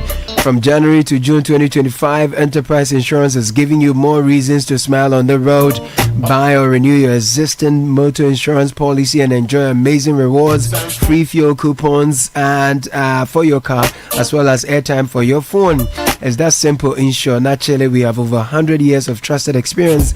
We're here to secure your peace of mind. Enterprise Insurance is rated AAA by the GCR for financial strength and claims paying ability. Terms and conditions apply. Enterprise, your advantage. Leader change with the university built for tomorrow's leaders. Heritage Christian University is set up to provide a missing link in tertiary education through creativity and innovation. We place a huge emphasis on entrepreneurship, technology, and practical learning with professional certification. Accredited by GTech and located at Amasaman behind the Olympic Stadium. We have graduate and undergraduate programs as well. 0547 777 731 or 020-229-8399. These are the numbers to call. hcuc.edu.gh is the website to visit. Heritage Christian University, educating compassionate entrepreneurial leaders. All right, so just let me go over the narration again. I think I made a quick error. So this was the flow. Vetting started around 9:30. Yes. With the vetting of the MP for West Central, Rashid Pelpo. Yeah. He is the nominee for Labour. Yeah. After that, the vetting of MP for Tamale Central, Mutala Ibrahim Mohammed, for Environment, Science, Technology was done. Great. Then Samuel George's vetting started around 4 p.m., 5 p.m. and it went all the way to over 8 p.m. Yeah. That was a very long session, covered everything live. Then there was the vetting of Kofi Adams. Yes. Kofi Adams was vetted. So as we were told, initially they decided to do 3 and they did 4. Yeah. So they did Kofi Adams as well, who was number 4 for the day. And then they did Mr. Ningpe, who is the nominee for transport. Yeah. It was after that vetting that the trouble all began, when the majority said we're going to do the vetting of Kwamina Minta Kando, Joabuso MP, who's the nominee for health. Yeah. And the Foreign Affairs Minister Kujato Black Horse to follow. And the minority said they were not going to have it. Now, the video showed that there was initially it was like it will not happen, and people say, well, if you are tired, go. They say, we are not going, we are staying, it will not happen. Then the minority what's his name, I think it was the chief whip, said remove the table. This is another That's when the confusion started. Now while that was going on, Roxanne, the majority whip, had sort of gone to the nominee to say, look, let's swear you in. Yeah. So the clerk was about to swear him in. And Michael was shouting, no, the clerk is doing NDC things. Confusion. All of that time, the chairman was sat quietly in his chair. Mama Yariga was sitting down. Yeah. Then before we know it, there was like some butu between Roxanne Dafia-Mekpo and Gushew MP Hassan Tampuli. Yeah. Now that then brought everybody together to try and separate them. So people like Dominic Ayine and co were trying to separate. Yeah. Then Gakpe. So whilst that was going on, they were trying to remove the table. And Otrebefi. So Otrebefi and co, Jerry and co were sort of trying to say, we'll move the table. Gakpe says, you are not moving the table. The whole thing just became funny. And by the way, there were so many people at the back of the nominee. Yeah. Okay, so we don't know whether they were all visitors. The room was just full of confusion. And then you had, in fact, there was also another near fisticuffs between the MP for Keta and the MP for New Japan. Yes, Michael Otrebefi. And Gakpe. I was on the side. And while all this was happening, the leadership was just sitting down. And then, of course, they tried to separate the fight. And then Ayariga came to address the group, by which time the police and the marshals had to move the table out because the 2 legs of the table had been damaged and the mic had been damaged. And for me, as a media person, we've committed our airtime from 9:30. That means 9:30 a.m. to 10:30 p.m. doing nothing else but showing vetting. And we are not a publicly owned media house. And there are others too. I think the MPs should also at least show some respect to the public. Yeah. You know, we are sacrificing to show you this. You are being paid for this. The least you can do is to do this type of thing. I mean, what can't you even have a meeting behind the scenes and plan what to do? You know, I mean, it's And you see, from the onset, sometimes we said that this vetting is important because not only does it shape the public opinion and give us an idea of who the minister is, the business community, the investor community are also watching to make their investment decisions. So the world is watching with respect to those who care, who want to put their money in Ghana, because yes, we've had a beautiful election, our name has been out there, we've had an inauguration that has been all over the place, and now we are vetting ministers, and that has become chaotic. I don't know, but you went to Parliament yesterday. After you had to go there yourself, didn't you? Yes. So when you got there, this was after Ayarige's speech or whilst he was speaking? After the whole thing came to a close. And I'm told that what we saw in the room, there are actually more people outside. Oh, the buses, man! Wow. Buses of people. Yeah, the buses of people stretching all the way to the military cemetery. No kidding. Yeah, the VIP buses. Yes. No. So this is around 11 p.m. 11:30. Yes. What? Almost 12. So it means that the MPs didn't actually get out of Parliament until very late. Yes. Because there'll be a lot of traffic all the way out. Yeah. Not much traffic. Okay. But there were buses, lots of buses. Yes. All the way from the space in front of the conference center. Yes. Stretching down to Merton, Montessori. Okay. Wow. You know. Yeah. And these were which kind of people? I think they were people that traveled to Accra from the regions to come and so apparently it means that what we see inside, there are more people outside. Of course, yeah, there are more people outside. Because let's look at those who were vetted. You had Wa Central, so obviously people would have come from Wa. Yeah. Then you had Tamale Central. Yeah. Then Ningo Pram Pram. Yeah. Then we had Buem, so which is Oti. Yeah. And then we also had the vetting of. No, they hadn't done Jaboso. No, okay, but they are Saboba. I'm talking of the people who are coming. Saboba. Yeah. Saboba. Yeah. Then you were going to have Jaboso and Norton. So which means that these people had come to support all over the country. Not necessarily even in the room. In the room, yeah. Wow. Yeah. But you know, I first of all, nobody planned for this. I would imagine nobody planned for this. It's an unfortunate and regrettable situation, and I not to even go through what happened, but where we are. We saw everything live. I'm more anxious to know what will happen next. What's next?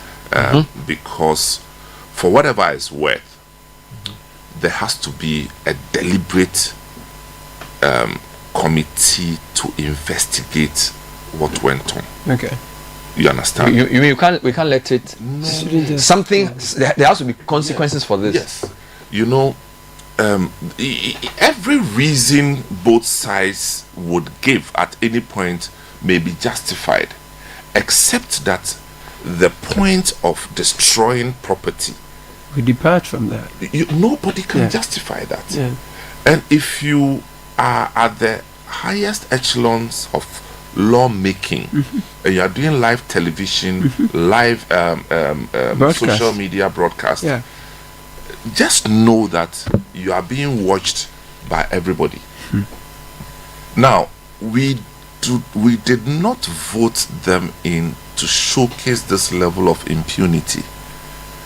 If we let this thing go without attending to the consequences and even meting out punishment to the culprits, then what we have done is that outside of Parliament, everybody can choose to resolve their issues like this through this kind of means. We don't want that. It's a no-no, and I'm sure that now that all the MPs have slept over this, they will come and say exactly what we are saying. So yes, it's regrettable. You may regret it, but there has to be consequences. True. There has to be. So which means that you can't. You see, at West, they have to pay for the equipment.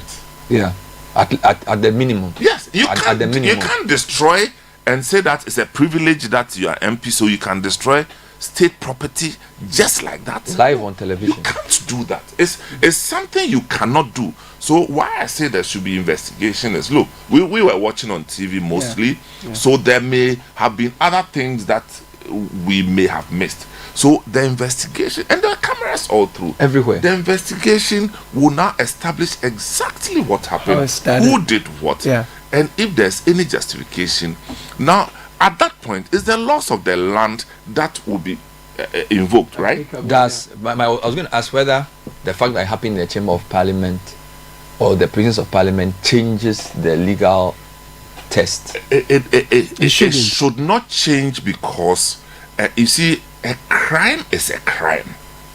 You know, a crime is. I mean, if you know why, they usually say that they are masters of their immunities. No, so they say it is not written in any constitution. What I'm saying is that they are not telling us that if touchwood, one MP steals another MP's laptop. And I'm talking about stealing. Yeah, it's not theft. It's theft. It's not theft because he's an MP. Is that what we are saying? So your point is that we should treat what happened there as a general misbehavior, not because it happened within the parliamentary committee. Because there are young people watching. Look, there was a gentleman that found his way into the space at some point, who identified himself as a supporter of Ablakwa. Yeah, he was interviewed. You could have heard the guys ranting. Yeah. You understand? Yeah. And why do you think he's not justified? Yeah. Why? Because you are parliament. He came to observe, and he is seeing how you are behaving, and what you are using to resolve your misunderstanding. We are saying that as for the merits, demerits, who was right, who was wrong, in the exchanges, that's one thing. Mm-hmm. And it's that particular thing that they could have taken pains and even put Parliament on hold, the sitting on hold, to go and resolve. Yeah. I'm reliably informed that the rules even allow MPs themselves to be punished for contempt of Parliament. So the fact is, somebody can actually move for the Speaker to hold the MPs captured in the brawl. So the Speaker can cause an investigation of what happened, and then he will commit the culprits who destroyed parliamentary property into contempt. And the same contempt proceedings that are held for ordinary citizens will apply. Yes. So that maybe, but this is the trouble we have. The Privileges Committee has not even been formed. You see, so sometimes my problem is that the Parliament has become scratch your back, I scratch my back. Yeah. So you see, the Parliament people, if they have to resolve this issue themselves, I don't think it will go anywhere, because if it was an external organization that was investigating, typically, because it happened in Parliament, the Speaker will set up a committee. Now the Privileges Committee has not even been formed yet. It will be considered by their own members. Now they'll go and sit before these same guys. I hope that they will say, because it has brought us in disrepute, we'll actually take it to the Senate. Because usually when other MPs come before Privileges Committee, from the history, they come, they apologize, and they are let go. Well, that's not what happens. So one Ghana movement, for example, is calling on the Attorney General to investigate and initiate criminal actions against any persons culpable in the destruction of state property, as witnessed yesterday, without fear nor favor. As a thought leadership and social action organization committed to promoting responsible citizenship, we call on all parliamentarians to demonstrate the highest standards of leadership, accountability and respect for the people they serve. They start by condemning strongly the unacceptable conduct of MPs of the vetting committee of Ghana's 9th parliament. I mean, but the new point here, as they capture all we all saw and they condemn it, but the point they make here that's new and enriches our conversation is that they want the Attorney General, who himself is also an MP, to there's another one that's coming. So whilst we come back to it, another one. This is from PN Africa, Parliamentary Network Africa. If you can read some highlights on that. It says the Parliamentary Network Africa unequivocally condemns the shameful and dishonorable conduct displayed by members of Parliament at the Appointments Committee during the vetting of the President's ministerial nominees in Parliament on Thursday, January 30, 2025. As an organization committed to promoting parliamentary transparency, accountability and decorum, we are deeply disappointed by the shocking scenes of physical altercations and heckling among lawmakers. Such actions not only bring Parliament into disrepute, but also erode public confidence in the institution's ability to conduct its affairs with integrity and professionalism. Goes on to say members of parliament are expected to uphold the highest standards of behavior, serving as role models for the nation. However, their disgraceful conduct during the vetting process has instead undermined the very principles of democratic governance and parliamentary oversight. It will be recalled that similar disgraceful conducts were exhibited by some members of parliament in the 8th parliament during the election of the speaker, as well as other subsequent occasions. Much as PN Africa petitioned Parliament for the situation to be addressed to forestall its reoccurrence, nothing was done, and our petition never saw the light of day. We therefore call on the Right Honourable Speaker of Parliament, Alban Sumana Kingsford Bagbin, who has been widely acknowledged for his legislative experience and leadership, to take swift and decisive action. Those responsible for the chaos must be held accountable to ensure that such incidents do not recur and that parliamentary proceedings maintain the dignity it deserves. You know, yesterday the speaker, I see the speaker knew. Yesterday, he actually made a statement again about the conduct of the appointments committee. And he was basically saying to them that they have to be careful they don't bring parliament in disrepute, as if he was prophetic.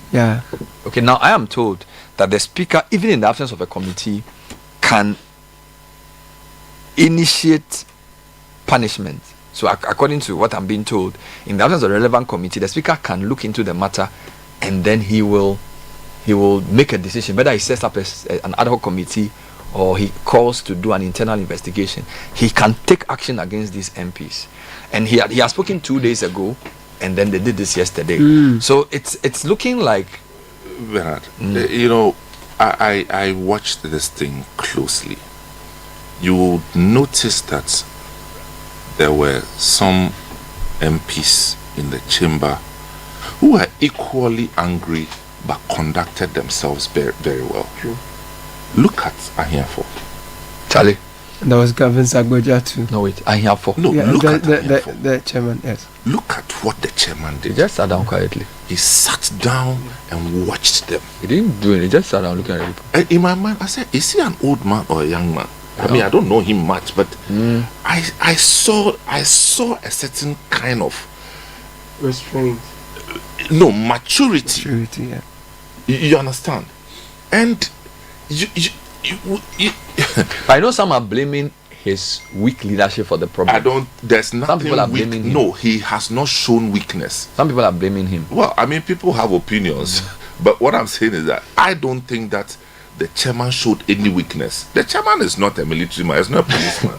If people choose to carry tables and chairs, what, he should go and put himself there to be injured? What's weakness about that?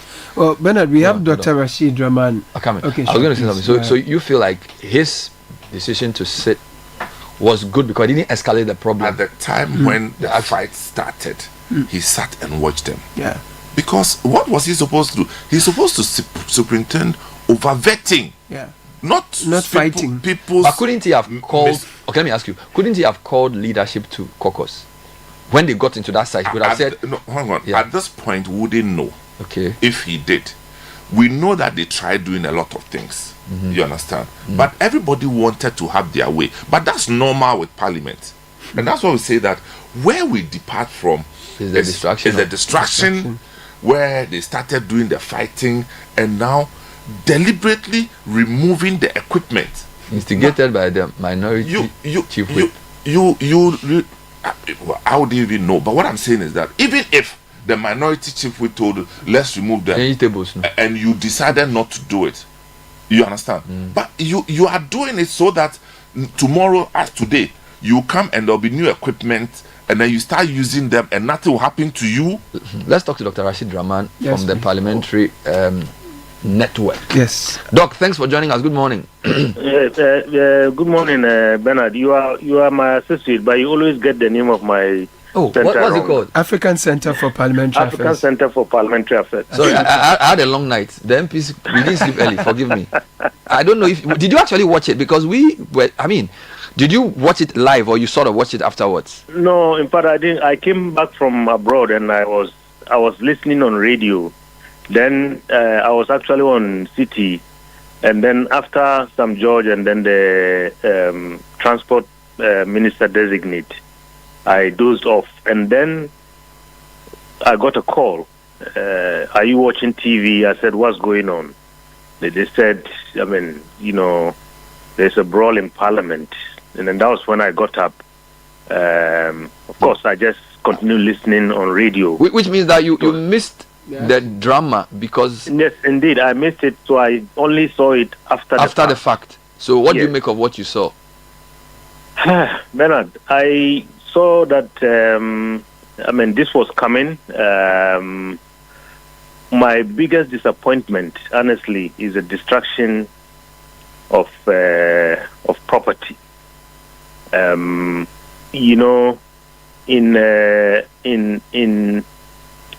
2001, when at the beginning of the hung Parliament, when there was some brawl in the house and people misbehaved, and that was left unattended. We just almost like forgot about it, and it looks like the media also did not push the issue continuously for us to get to the bottom of it. I think that emboldened some members of Parliament that they. So you're referring to 2021. Yes, I'm talking about 2021. Yes, what happened when then? It started, that midnight problem. Yes. Good. Yes. You actually inadvertently said 2001, which is why I'm correcting. Oh, okay. Sorry. So, that incident, nobody was made to pay, no sanctions. Even when the military walked in, who brought them into the house and all those things. And now we see this. For me, I think if I was to advise anybody in Parliament, I would say we have to get to the bottom of this, and those who are culpable, let them answer for their actions. I hear, your conversation. I think it's some men who was talking about, the role of the chair and so on. Indeed, the chair couldn't be accused of being weak. Maybe he could have, there are accusations, flying all over about the process. But I think during the brawl, I don't think there's very much that the chair could have done. What he could have done, perhaps, maybe when tensions were rising, I think in parliamentary practice, usually when there are difficult moments like this, you suspend sitting and then leadership goes into some conversation, tempers calm down, and then by the time you return, at least you could have some normalcy. Maybe the events were moving so fast that the chair could not do that. But perhaps maybe that would have been something that could have, averted the situation. But you see, Bernard, what gave rise to this? Let's step back. You can't use this confirmation process. One person holding a nominee for about 4 hours on matters sometimes that do not border on the task that the country is given to this person. And then you get into a situation where you have spent about 5-6 hours on one person. The day is gone. And then people are tired. And when people are tired, their tolerance level is very low. And then maybe things like this happen. So I think, they might have to, relook the rules of engagement of this committee. How much time do we spend on a nominee? What are the kind of preparations that are needed? Who asks what questions? I know there might be, it might be difficult to, now, for instance. Yeah, Doc, one of the things that seems to be apparent is that both sides are now conscious of their supporters and how they see the vetting. So beyond vetting the candidate for their suitability, it looks like people are trying to grandstand. They are trying to show that they are on top, whether on the nominee side or the vetted side. And it seems to be, for example, 2 days ago, Roxanne Afiamepo was saying that, look, he's getting calls, that people are worried, that he's under pressure. Now, I don't know whether that there's room for that in this process, where people who are conducting the vetting or who are being vetted are now listening to what party supporters are saying in the way they manifest their behavior during the vetting. And I think that's partly what's putting pressure on the chairman to do something to show that he's chair. And it's like, I don't know what you think about that. There seems to be external pressure on what they are doing. So it's beyond the suitability of the candidate. It's more like we want to show that we are power, or we want to show that we are not going to be pushed around, kind of thing going on. Yeah, indeed. I think certainly there's no room for that in our parliamentary practice. And that's why, Bernard, in some countries, once you enter the chamber or a committee room, your phone is disabled, so that at least you focus on the work of Parliament, the work that you've been assigned to. And for our members of Parliament to even utter such words that there's pressure, there's expectation, no, I think it's almost like going below the bar. Honestly, it's going below the bar. We are reducing our parliamentary practice to too much, partisan control, too much foot soldier control, if I can put it that way. I mean, in the last parliament, we saw instances when, party chairman or general secretaries will come into the chamber as if directing members in terms of what they are supposed to do. I mean, some of us said there's no place for that in the kind of democracy that we practice. And now we are hearing them say themselves that, there's pressure. I mean, honestly, I think the rules have to be changed. The rules would have to be changed. All right. Finally, do you think with what's happening, vetting can continue? Ayerga, the leader of the House, told us that they would do the vetting in a different room, much smaller, and he didn't think that they could host their guests in the same manner they've been able to do so. But is the position of the appointments committee even tenable? Do they even have the locus to continue vetting anybody in the face of what they've done? No. If I was to advise the Right Honourable Speaker, I would say maybe look into the rules, dissolve the committee, maybe set some examples. I mean, let some people pay for their sins. I mean, if the rules allow it, reconstitute the committee, and then I think vetting can continue, even if it has to take, some days or weeks. But this committee, the way it is constituted now, honestly, I don't think we can rely on it to do any proper job of confirmation of those who have been nominated by His Excellency the President. Thank you, Dr. Rashid Rahman of ASEPA. We appreciate your time. Time check is 9:01. Yes. Let's hear some voice notes if you have them. There are several of them. I'll bring them shortly. Because of the nature of this one, I want to listen to them before we but there are lots of messages that we can take care of here. So let me just bring you these ones for now. It says, I had to stop watching the vetting. It was an absolute waste of time. The minority leader, especially, the least. Okay, sure. You are not too excited about the minority leader. Amadou from Lashibi sent that through. This whole agenda of pushing a certain narrative of seeking revenge at a vetting committee feels completely off to me. If you are deeply offended by what someone has said about you, take legal action. Sue them. Interviews, vetting processes should assess a person's understanding of the position they are about to assume, not to be used as a state for unnecessary theatrics. I so submit. Geshan Salam. Thank you. Big brother, I was highly disappointed last night with our so-called honorables. How can you openly destroy state assets in the name of protest? Good morning, Bernard and team. Please, if Sky is around, ask him how we can petition the speaker to get the MPs to fix the damages they caused. All right. Good morning, Bernard. I must state emphatically that what we saw yesterday was extremely unacceptable, that I am calling on Mr. President to change all members of the committee, maybe Speaker rather. Speaker. Yeah, because the precedent they set cannot be emulated by any citizen and go free, and they will go free. No change, no vetting.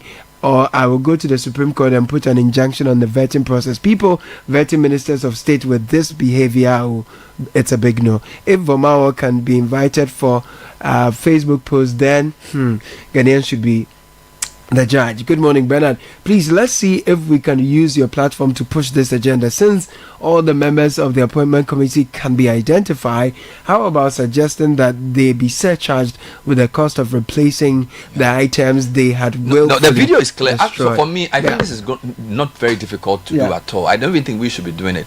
The videos are there. We can supply it. In fact, I'm sure Parliament, because the original videos are even from Parliament, right? And we live streamed everything. So any investigative body that wants to take action against people, and these videos have sound as well, so you know exactly what people did. So this one is not even going to be a difficult thing. You don't need forensic. You can see clearly what is happening. You can see who's doing that. So it's not even somebody who has to even say anybody. Let's go on. Bernard Fidelis says what the NPP minority did yesterday at the vetting, destroying tables and microphones in disagreement to continuing vetting process, have they not caused financial loss to the state? They should be made to pay for the repairs. Good morning, team. This was very shameful.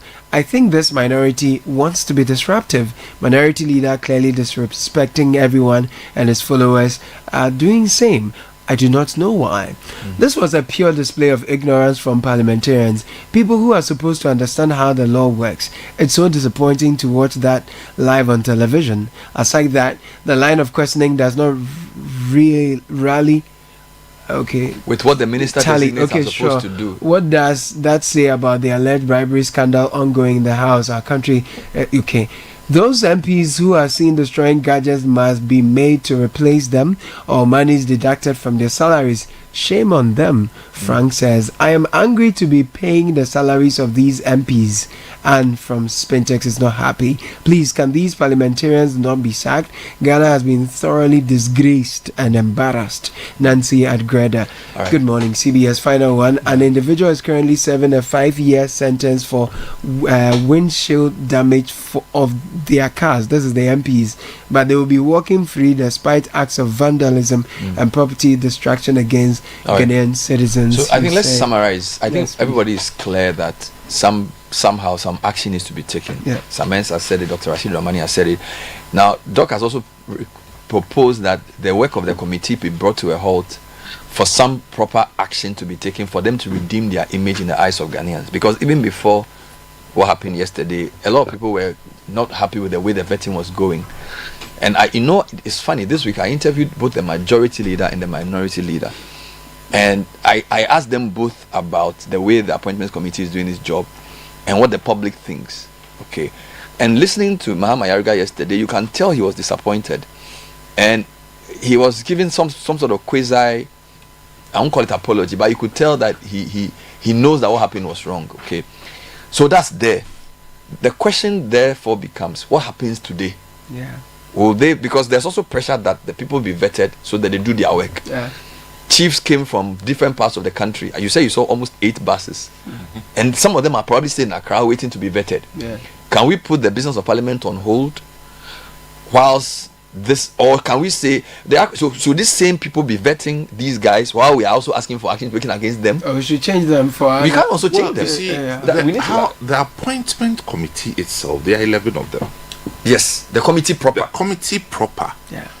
But I'm not sure that this whole thing was done by just the appointment committee.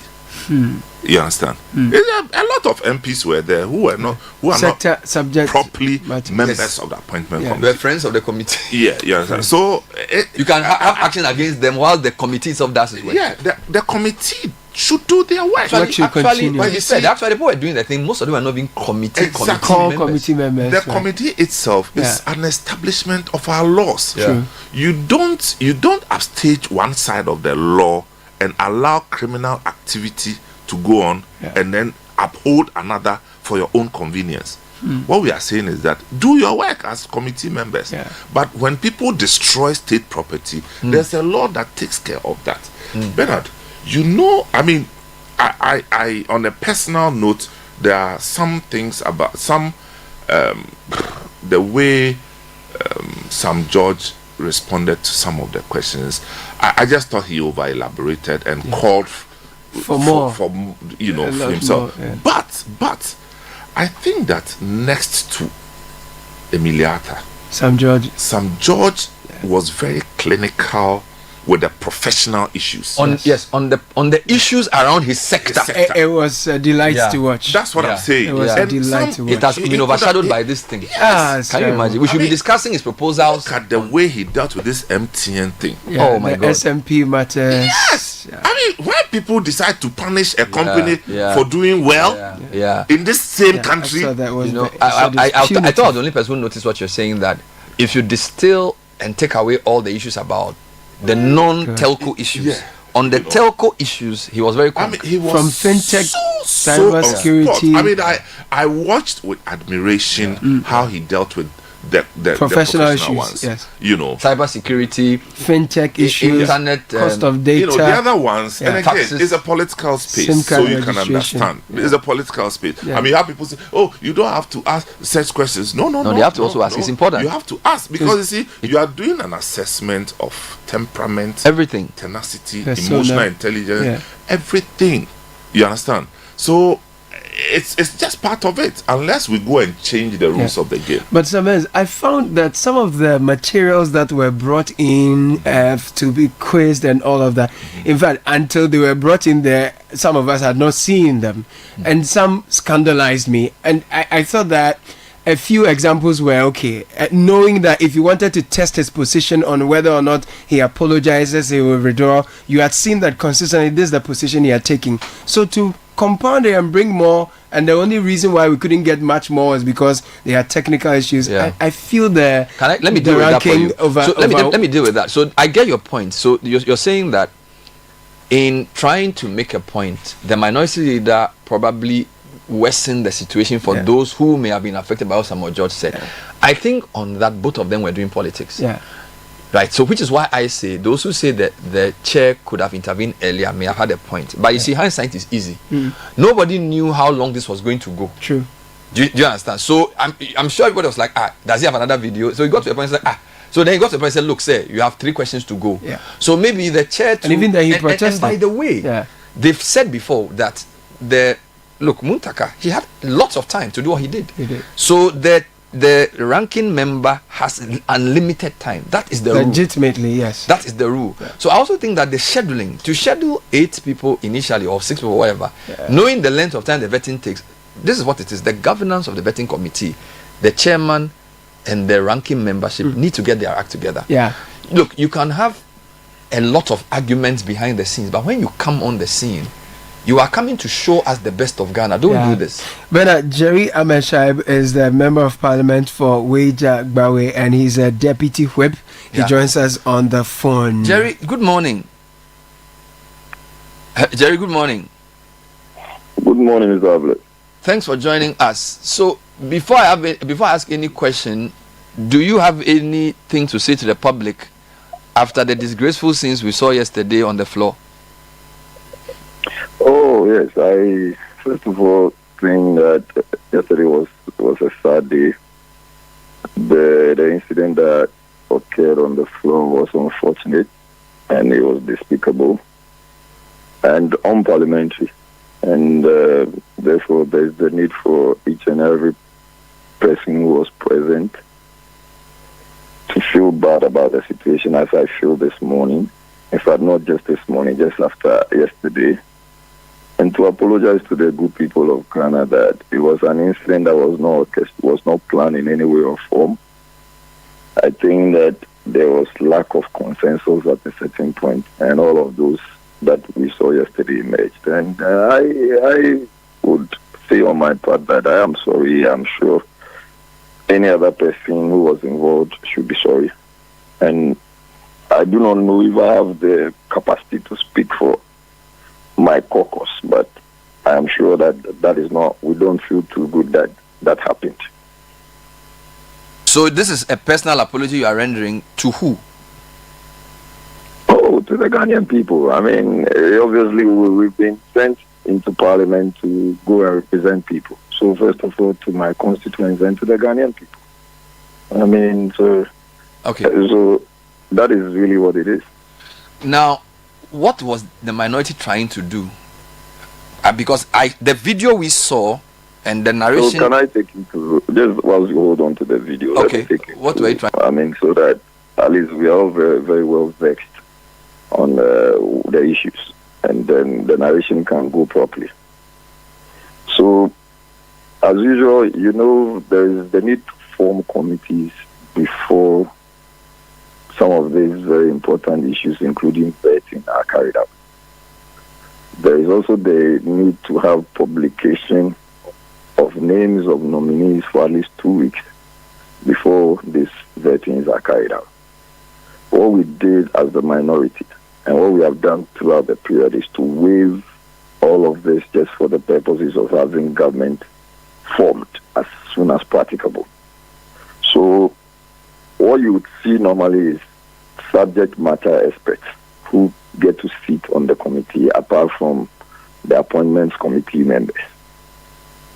This has been the situation throughout the period.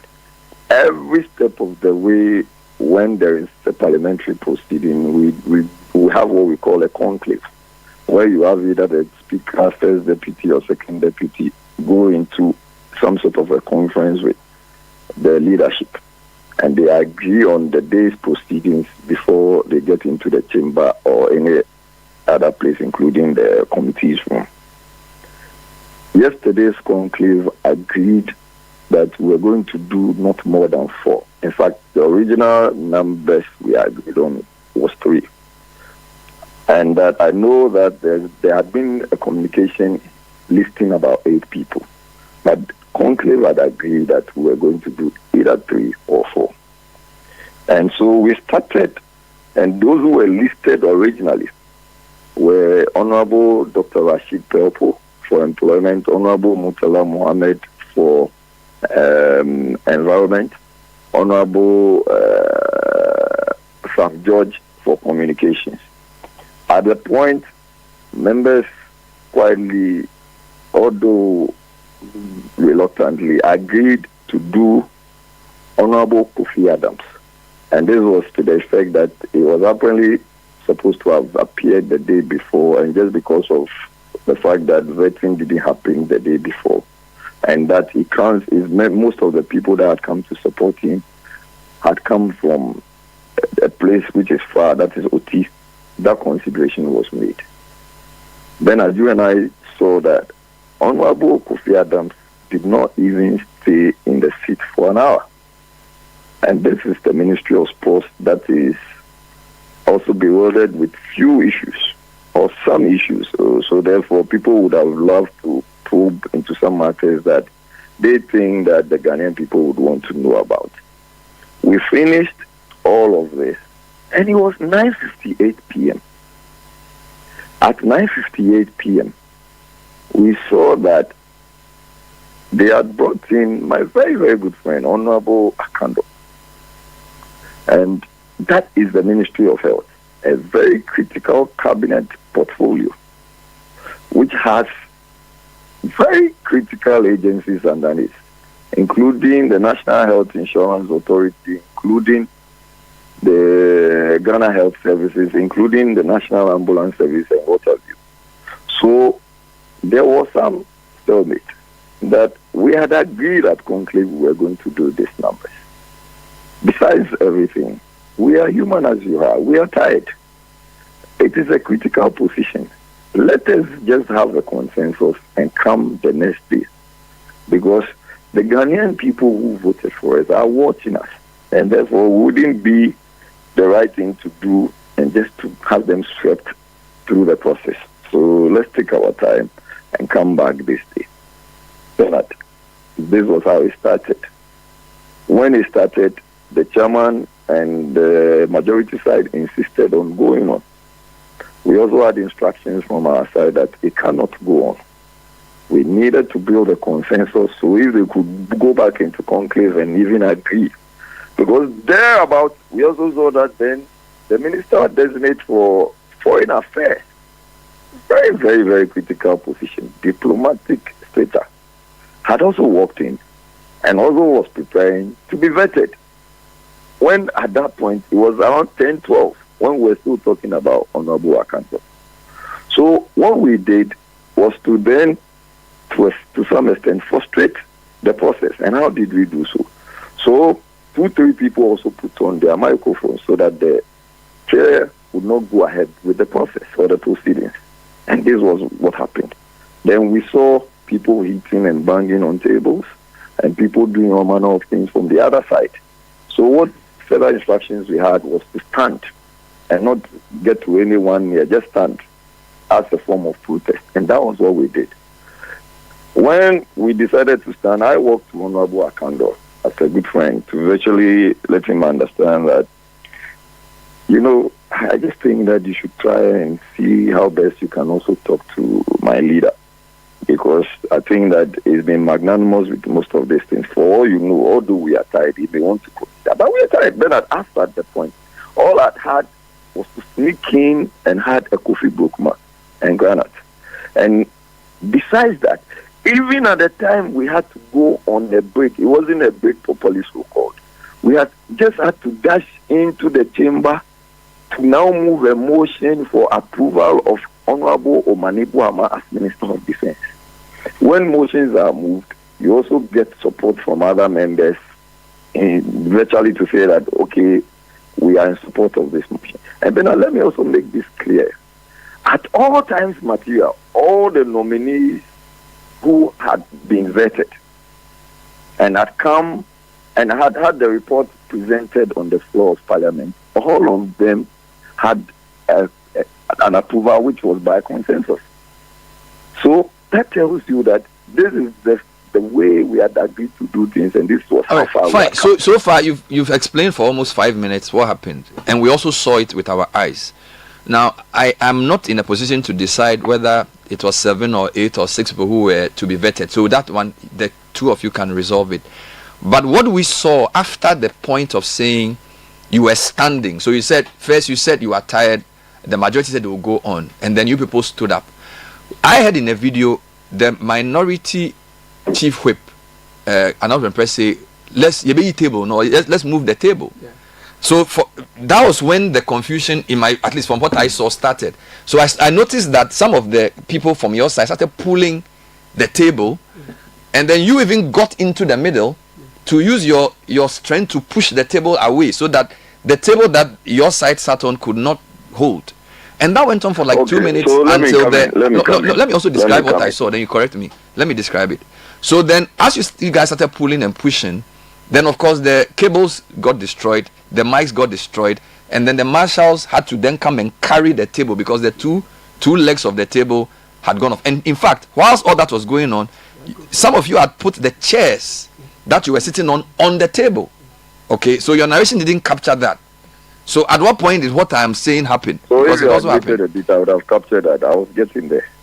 So I walked to Honorable Akando to virtually try and talk him out as to how he should be able to get leadership to still get a consensus and proceed.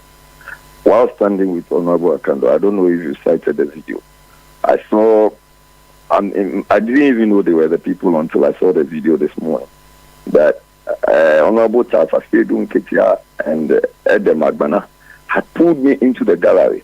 Mind you, at this point, the gallery was made up of people who originally were not supposed to have been there.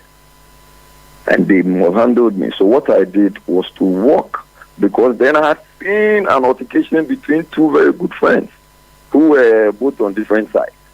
And I'm sure you saw. So I decided to pull one away just to stop.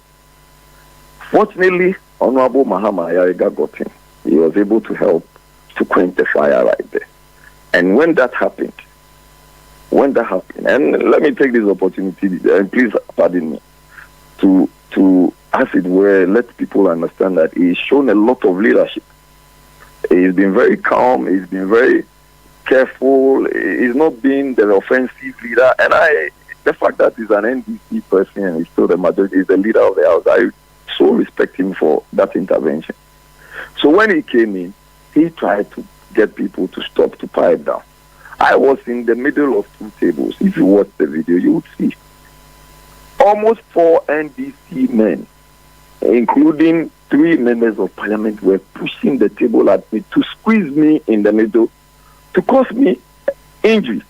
Bernard, I had gone to the hospital just about 3 weeks ago to work on my shoulder. As I speak with you, I have been seeing physio just to work on my shoulder. Would you ever think that I want to use my shoulder to raise a table when I knew I was giving treatment to the same shoulder? It was in self-defense, and if you watch the video, you will see that they were pushing hard enough. And for what purposes? I did not understand. What I saw that some of our colleagues did was that they actually put chairs on the table. And if you watch, Honorable Michael Bayfi, when the guys were trying to push the table towards mine, he was also trying to pull it. And that was what happened. And that was how all of this happened. But I would not sit here or stand here and say that it was something that was honorable enough. Yeah. No problem. I'm not even trying to blame you. I'm just describing what I saw. No, I'm only telling you because this is also the side of story people are pushing, and that is not the truth. Good. So I would not. Yeah, but you confirm that your lead your whip said that they should move the table. He did say, because that was captured on the video. I don't know which part that he said so. I was not closer to my whip then, if he ever said so. At least where I was standing was with Honorable Akando. When I came in, there was an altercation between Honorable Roxin Dafiamepo, who is my very, very close pal, and Honorable Asantampuli. So all I was trying to do was to pull Honorable Asantampuli away. And Honorable Ayariga came in, and that was settled. That we saw. So we saw that you were separating them, but then exactly. Yeah, but I'm just saying that. Hold on. Yes. You see, we've seen parliamentarians put chairs on a table, pull a table to the point of destroying the legs, and then destroy mics live on camera. Okay, so and this appears to have been done at the instigation of your that's what I'm saying, appears to have been done at the instigation of your chief whip. This is what I'm saying. Well, I just want to put on record that my chief whip is one of the very calm persons I've come across. I mean, assuming without admitting it said so, then that would mean that it got to a certain level that it perhaps could not manage it anymore. But he's a very calm person. So it then means that somebody may have done something or somebody triggered something and he would say, okay, push the table.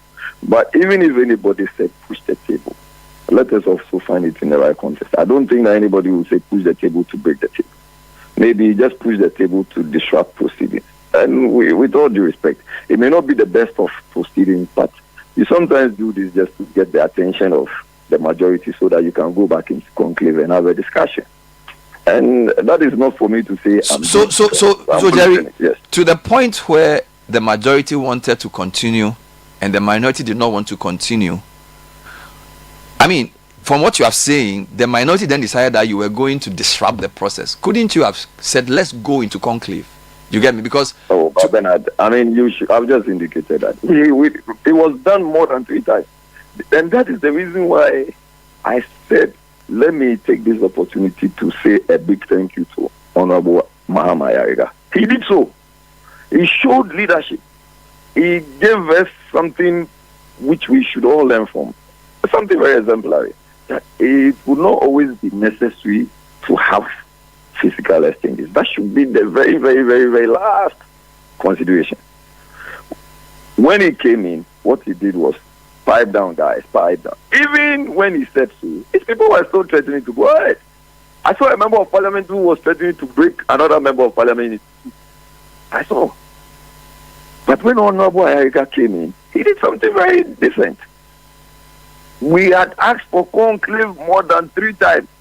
That I've also watched you and your condemnation of some of the posture of some of these people.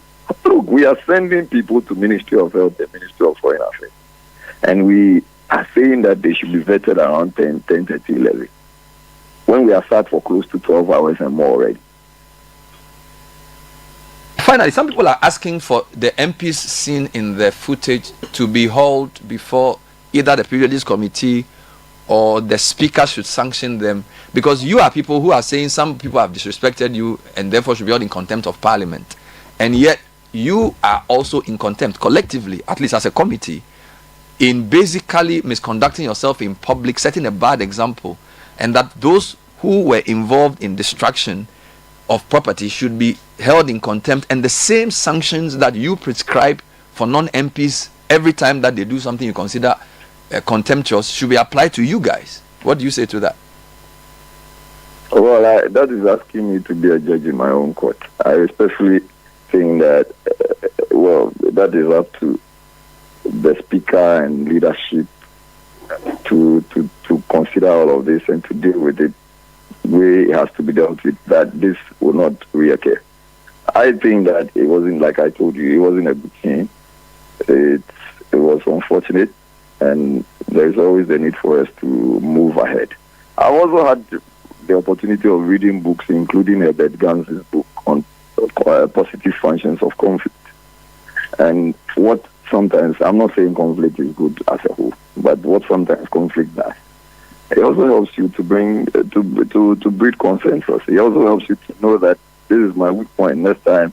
So for instance, me, I mean, I've learned to the extent that, even if I feel that people are fighting sometimes, you may as well watch them fight and not go and separate them, because then you are now brought into the hole that you are even the one creating problems.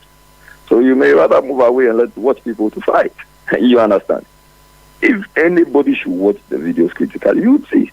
Why would I go and fight anybody? Or why would I go and throw tables? No. So this is what it is. Maybe we should just tread cautiously, and as members of Parliament, we are expected to learn. Nobody is tackle something, any matter. We are all getting to learn and learn more. So this should be a platform for us to change our ways next time to understand that the final thing to do, if at all, is to get to this level. So are you guys working today? Will you vet the people today? I am supposed to work today. I'm supposed to be. I do not even know whether we are going on with or not. I don't even know if they have started, because I've just been dealing with most of these issues, unfortunately. Yes, but yes. But so it means the vetting will continue today. It will continue. It has to continue. It has to continue. It's not in anybody's interest to delay the vet. Okay. And the minority, we have shown that. And that is not in our interest to delay the vetting. So you will be there? Oh, and I can be your correspondent today. My correspondent has woken up, so he's there already. But thank you. Oh, yeah, I mean, it's because of the money you want to pay me, so you are. No, I can't pay you. I won't pay you for the work. In fact, you are probably going to pay for the mics, you and your friends. So you may need money. I'll come back to you to give me some money. Jerry, thank you for talking to us. Jerry Ameshaibu is the MP for Wejak Bawe, narrating his side, and it helps us to see the sequence from how the confusion occurred, because as I say, the video showed various angles, but part of the video initially didn't even have words. So that's what he said to us in terms of what has happened. Another point that we need to take forward is that the vetting will happen, which means that, in fact, I've been told that the room that this occurred has been fixed. Okay, so they are going back to the same place? Supposedly. So actually, we may, after we leave here, have to go there around 10. Yeah. So that's Jerry's side of the story. But have they decided on how many people they are vetting today? Or he will not know. He says he doesn't know. I think they have to go through the whole process again of, as I was saying earlier, they could have done a better job at managing their disagreements over the numbers. You understand? Even if it meant that they would delay the whole process by in order to decide on that. So they agreed specifically. Maybe in reviewing the whole process, we should also create limits to some of the questions, the time, even the sitting number of hours, and what we will consider a reasonable time allotted. You see, but it's easy to say things when you find it convenient. I mean, you have to ask only questions that have to do with the governance and the sector. Yeah. How about those who sit and then they see nominees and they say, "Hey, thank you, bye bye, take care of yourself."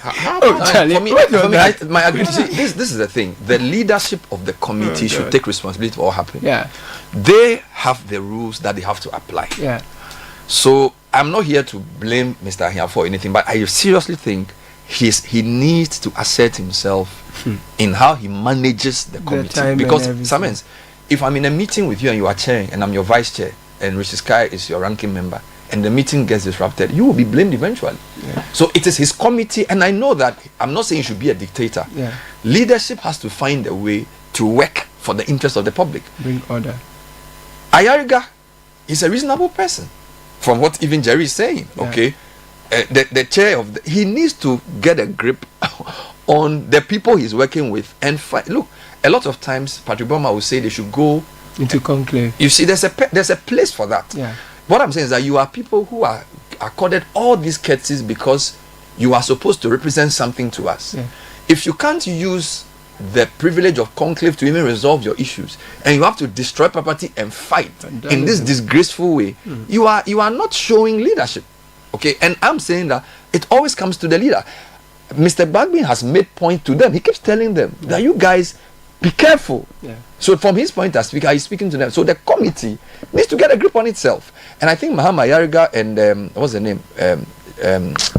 Apenyo Marking and Bernard Ahiafo need to have a very serious meeting today as 3 people and another meeting with the leadership and apologize unreservedly to the people of Ghana for the embarrassment they caused yesterday before they continue today's vetting.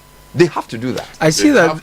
You see, the speaker has to take a radical decision on this thing. You see, what I'm saying is that, you know, I hear people, oh, it's all because Apenyo spent too long. But that's not the point. He worked based on the convention. Okay, Bernard, Ken Ofori-Atta was interviewed for 2 days. That's true. That's motion of, it was annoying. It was annoying. But what this is what, so let's review the process and now come and say that, well, you can't interview one person for X number of for this long. You know, we need to look at that. We need to do something very seriously about that. But for now, dear, we are saying that the state property that have been destroyed, people should be made to be accountable for. No explanation can justify that bit. This is happening at a time citizens are vandalizing all kinds of things, street lights and all those things. So MPs should not be seen to be vandalizing the tools they use for work. Here, do you remember what Kofi Adam said? The transport guy too was very critical. We didn't get the transport guy. Yesterday was when we actually had more material from people. Beautiful. Even the Murtala vetting. Oh Lord, the Murtala was very good on environment. So to think that this whole morning has been spent talking about it's so sad. It's so sad. And you know, look, we'll see what happens today. And we cannot say we'll not cover too. We'll be there. So we have to be there. So those who are saying that all the media should go quiet, we can't go quiet. You see, go what? If we had gone quiet, you wouldn't see this. So as for the media, we are going to be there. Live on radio and television as soon as they start. And I hope the leadership apologizes to Ghanaians first. Very important. First. I think that ashes and sackcloth Ahiafo is doing a good job. Order. No, Bernard, you see, he has a script that he's using, and he is the ultimate leader. But mind you, he has a deputy, and at times they try to give space for the manage. And I think that, for me, as I said, I didn't know him that well, but I have grown to admire the way he has handled even the weight of responsibility. At times, look, when somebody like Nana Tudazi is sitting there, and you have experience you understand, and he had to, in some way, try and manage Nana Tudazi. I mean, nobody in Parliament. He's getting a lot of heat, so I appreciate your angle, and I think people need to listen to that angle too, because from what I'm seeing, a lot of people are blaming him for what's happening. But I think you have a point in saying that he is managing many things. And when you are working with people who have decided that they are just going to do vested politics, interests. You see, I see he is trying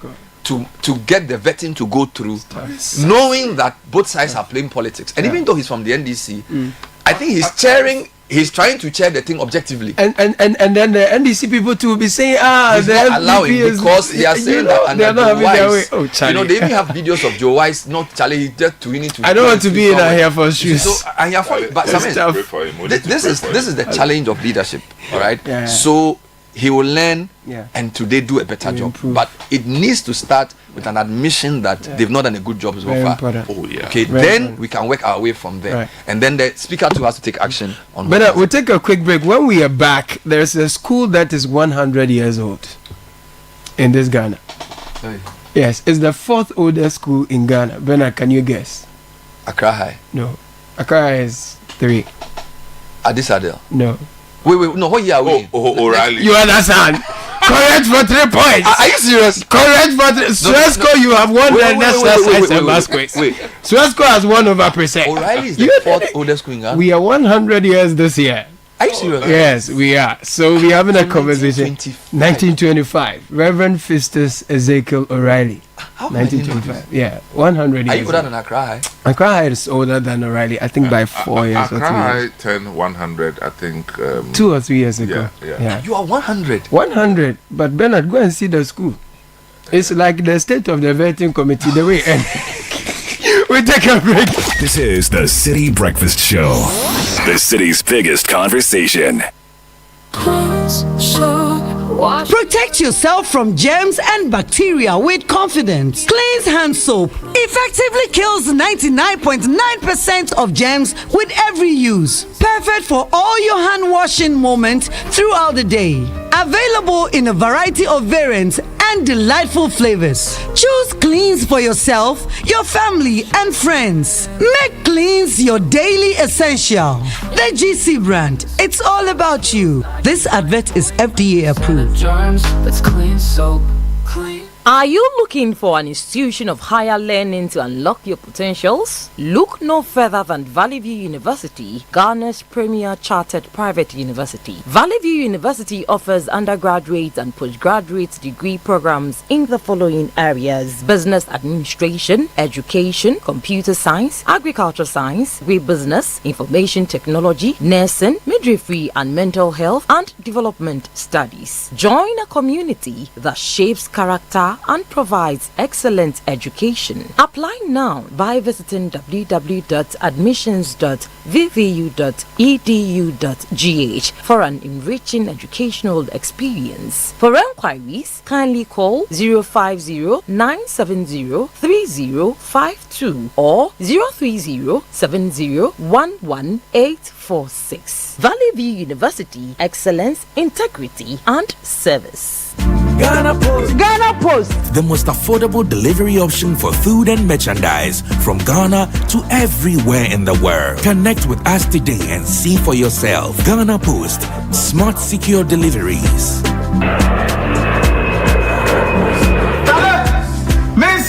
Package, in less than 5 days, Ghana Post, they make life the big. Ghana Post will deliver to you wherever you are in the world. The Heritage Caravan 2025 is officially sold out. Thank you for your patronage. Now get ready for an unforgettable adventure with the Heritage Caravan 2025. We will experience a cultural revelation as we travel through 14 unique regions, each offering a deep dive into the nation's history, traditions, and natural beauty. An opportunity to see Ghana in a more beautiful, and the people, the connection, incredible. From Sunday the 2nd of March to Sunday the 9th of March 2025. Pack your bags and let's set off on the road trip of a lifetime with an unmatched opportunity to explore landmarks, taste authentic Ghanaian cuisine, experience the art, to network and to connect with the people who make Ghana truly special. This is more than a tour. It's a chance to experience the soul of Ghana, to witness its growth and to create lasting memories. The places we visited, the road trip itself was awesome. Everything was good, yes. Even the Bui Dam was very educational. support. Follow all Channel 1 TV and 97.3 Citi FM social media handles for updates with the hashtag Heritage Caravan 2025.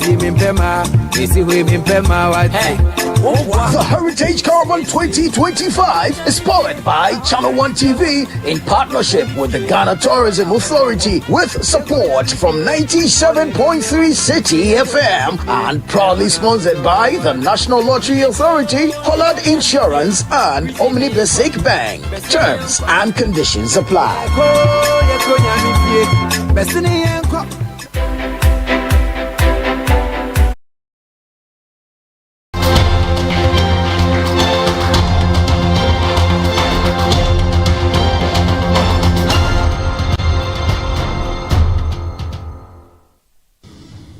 But even members themselves don't take them serious.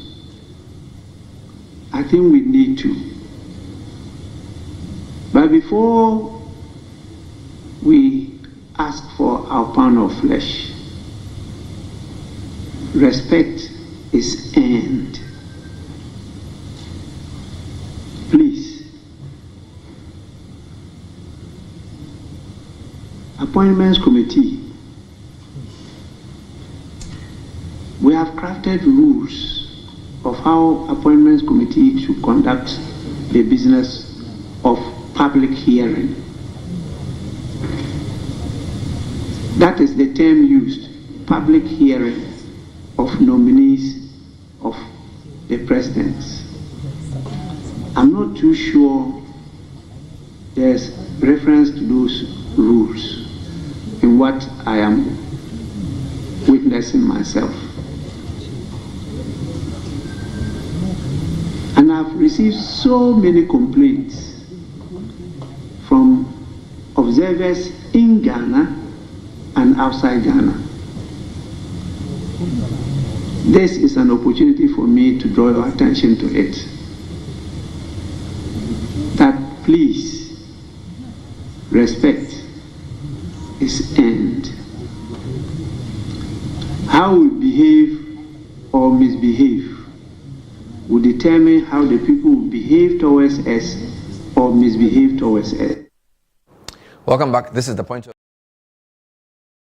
education, computer science, agriculture science, business, information technology, nursing, midwifery and mental health and development studies. Join a community that shapes character and provides excellent education. Apply now by visiting www.admissions.vvu.edu.gh for an enriching educational experience. For enquiries, kindly call 050-970-3052 or 030-7011-846. Valley View University, excellence, integrity and service. Looking to give your special one an electrified Valentine's gift? Electroland is here with Electro Love offers. From top best brands to Hope in Love discounts and freebies, we got you sorted. With $8.99 Ghana cedis, you can blast into your favorite love tunes with Nasco Home Theater. Enjoy a chilled night with our Nasco 1.0 AC at 3,499 Ghana cedis. How about a TCL bedside fridge to cool your favorite champagne at a cool 2,299 Ghana cedis? Surprise the love of your life with a 9 kg Samsung twin-top semi-auto washing machine at 3,999 Ghana cedis. Don't forget to join our Chedia Kessie promo to win amazing weekly and monthly giveaways. Visit our showrooms across Ghana to enjoy. Electroland, home of affordable electronics and appliances.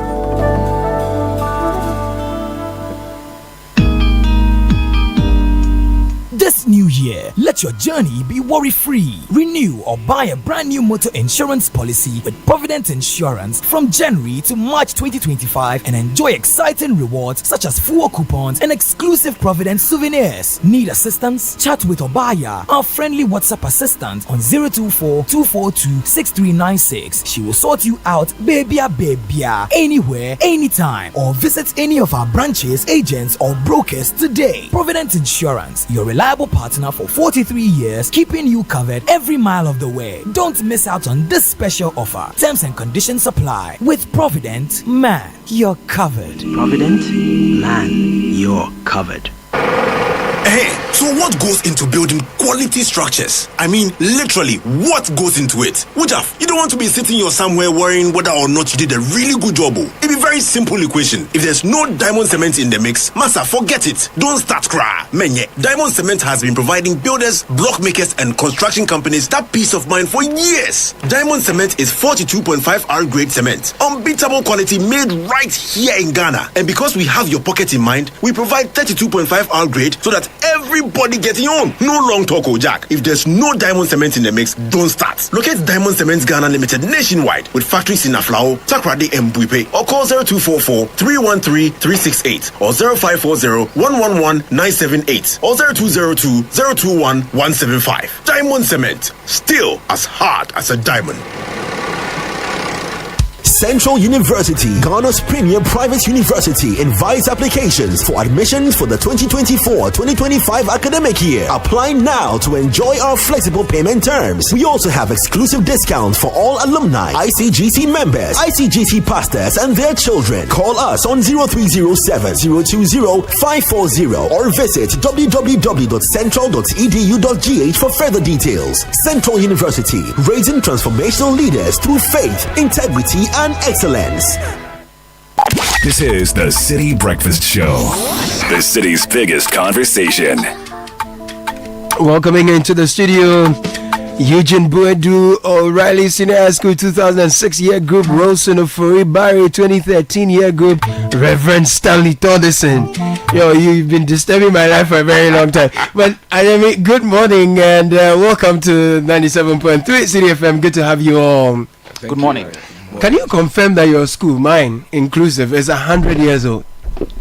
Absolutely. I mean, I know it comes as a shock to a lot of people. Yeah. But O'Reilly Senior Secondary School, I think now O'Reilly High School, right? Yes, O'Reilly Senior we belong High to School. the old stock. Yes. But O'Reilly High School is 100 years and it's the fourth oldest. Wow. In the Republic of Ghana. 100 years. 100. So where have you been all these years?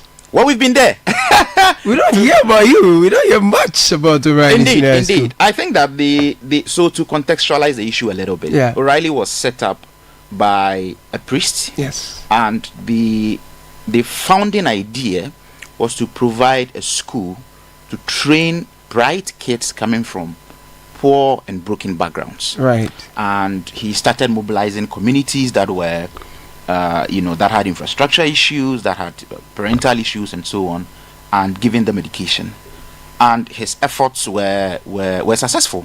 A whole lot of them came out, with good colors, went on to other schools. But if you recall, back then the system was a bit staggered. So you go to one school for a certain qualification, you go to another for the other qualification. Right, so you do your A-level. So after O'Reilly, then you probably move on to another Exactly. school. Okay. And this that should affect the cohesion of the old students. This sounds a bit like Asian history to the Gen Zs. But back then, that's how it was. Yeah. And so what happened was that a whole lot of, top people in Ghana went through O'Reilly, all right, but ended up graduating in other schools like, Adisadol and the others. Right. So naturally they tend to identify. I've even heard that at some point Adodi went through O'Reilly before going to Kimbu. I've heard that. I don't know if you've come across We'll investigate that. But for the purpose of, alumni, will say that he's part of us. I see. He's part of us. So, and people don't even believe that you can go to O'Reilly and come out like, so who are some of the people who are in O'Reilly? When I tell people I went to O'Reilly, they're like, you must be joking. I'm like, look, there are even smarter people than I am who are my mates and all of that. Tell us a bit about your experience in school. Who are your mates? What are they doing? What kind of life are you leading? You're a reverend of the Presbyterian Church. Yeah, so thank you so much to your listeners. And I think right on 2011, my year batch, I always call us the class of excellence. Because right after school, we saw the admissions, University of Ghana, we saw KNUST, UCC, a lot of us going into that. And as we speak now, and your business school your business class was very competitive. Exactly. So there are many of us. I know Hausatu, who I was in the business school with, is now in the US with one of the auditing firms. Wow. Yes. So doing so excellently well. Najib. Engineer Najib, he went to Tech. He went to Tech, doing excellently well. Myself, of course, doing so well. Reverend Stanley, in the. No, I was surprised you went to ministry because you're a very bright business student. Well, God also needs the bright people. I mean, yes, I understand. It's okay. I give up there.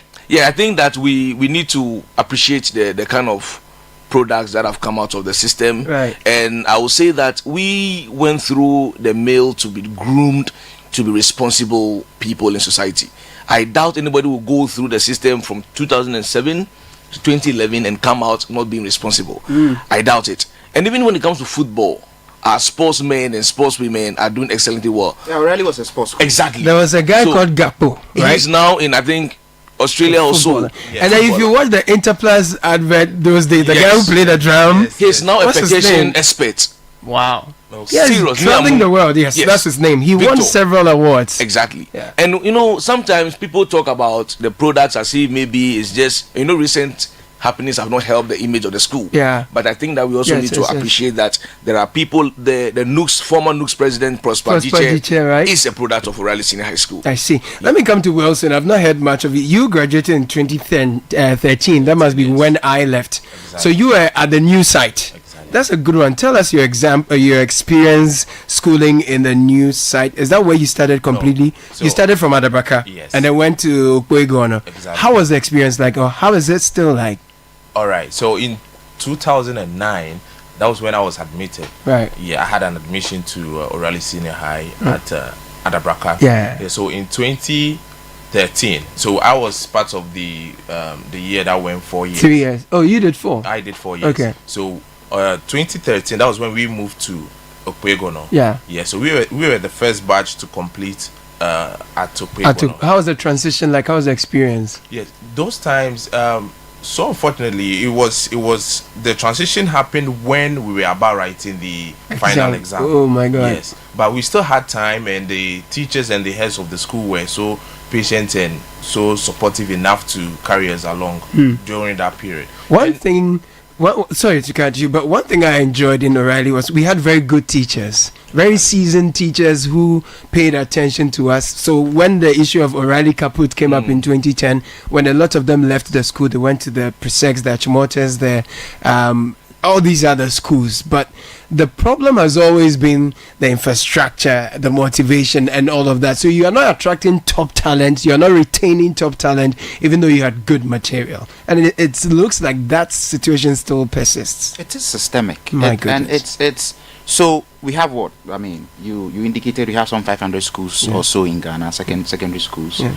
And about half of them, there's some research that I saw a bit earlier on, are less endowed. Now that's critical. If you have a country that is developing and you decide that you are going to optimize the talents of your young people, remember the average African is like 18 years or so. We are the youngest continent in the world. And so our future lies in the entrepreneurial creativity of our young people.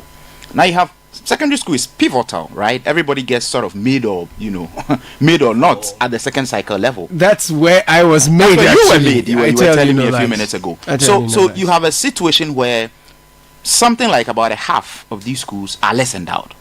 Now they are a major source of education for the young people that are coming from the basic education level. So it's a fundamental thing to address. What do you think you are doing by giving half of your young people substandard facilities, substandard opportunities, and what sort of results are you then expecting? How are you expecting to make the leapfrog into economic transformation when we can't seem to make this decision that we must put emphasis on the infrastructure capacities for the secondary school? By the way, Eugene, are you still the head of corporate affairs for M Pedigree? Absolutely, I am. Cool. Someone said I should tell you that your brothers are in power, so you have to use your influence and your research. Gideon Kodo says hello to you. He wants to draw us into the ventilation. Gideon Kodo says hello to you. Oh, Gideon. It's been a while. But just to wrap up my point. Yes, please. We need to come to, at a level of policy, we need to make a decision that no secondary school or no high school should operate below a certain level.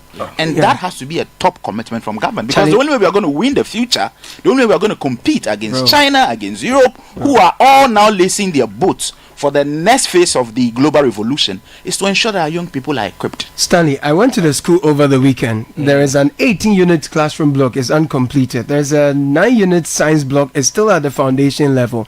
Brigadier General Nunu Mensah single-handedly built a 9-unit classroom block. It's the only unit that is still there now, and it's even deteriorating. You know, there was a case when the school had to move. The classroom blocks that were existing, that's still the stuff that the pupils are living in. You have a girls' dormitory, and the tent where they sat for dining collapsed, and they've built a new structure there. Boys go to the girls' dormitory to go and eat. Now, the worrying thing is there is encroachment, and the school has been used as a thoroughfare until the sad incident of the guy who was stabbed. Now, you have neighborhood boys walking into the school where there are girls and all of that because they're encroachers.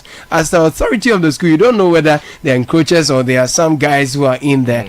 Good thing, though, is that on our 100th anniversary, old students, there's a huge project that we are undertaking. Who's going to tell me more about that, Stanley? Yes, I think there's a multi-purpose building that we are all trying to put our resources together to get the school running. And I think the last time I was there with you, we saw, unbelievable things. And I think the multi-purpose will help us a lot because when it comes to dining hall, there's no dining hall. There's no assembly hall. It's kind of in a school in Accra struggling like this. In a prime area. Exactly.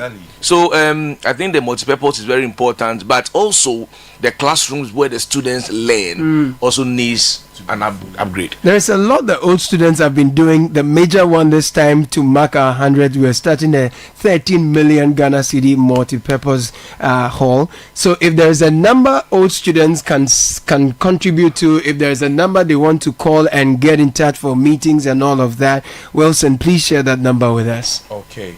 All right. So I have here with me Letitia Adeka. Okay. Yeah. So if you want to make more inquiries about how to contribute to this, you can call on this number 020-819-2935. 020-819-2935. Okay. And also Joseph Danso. Okay.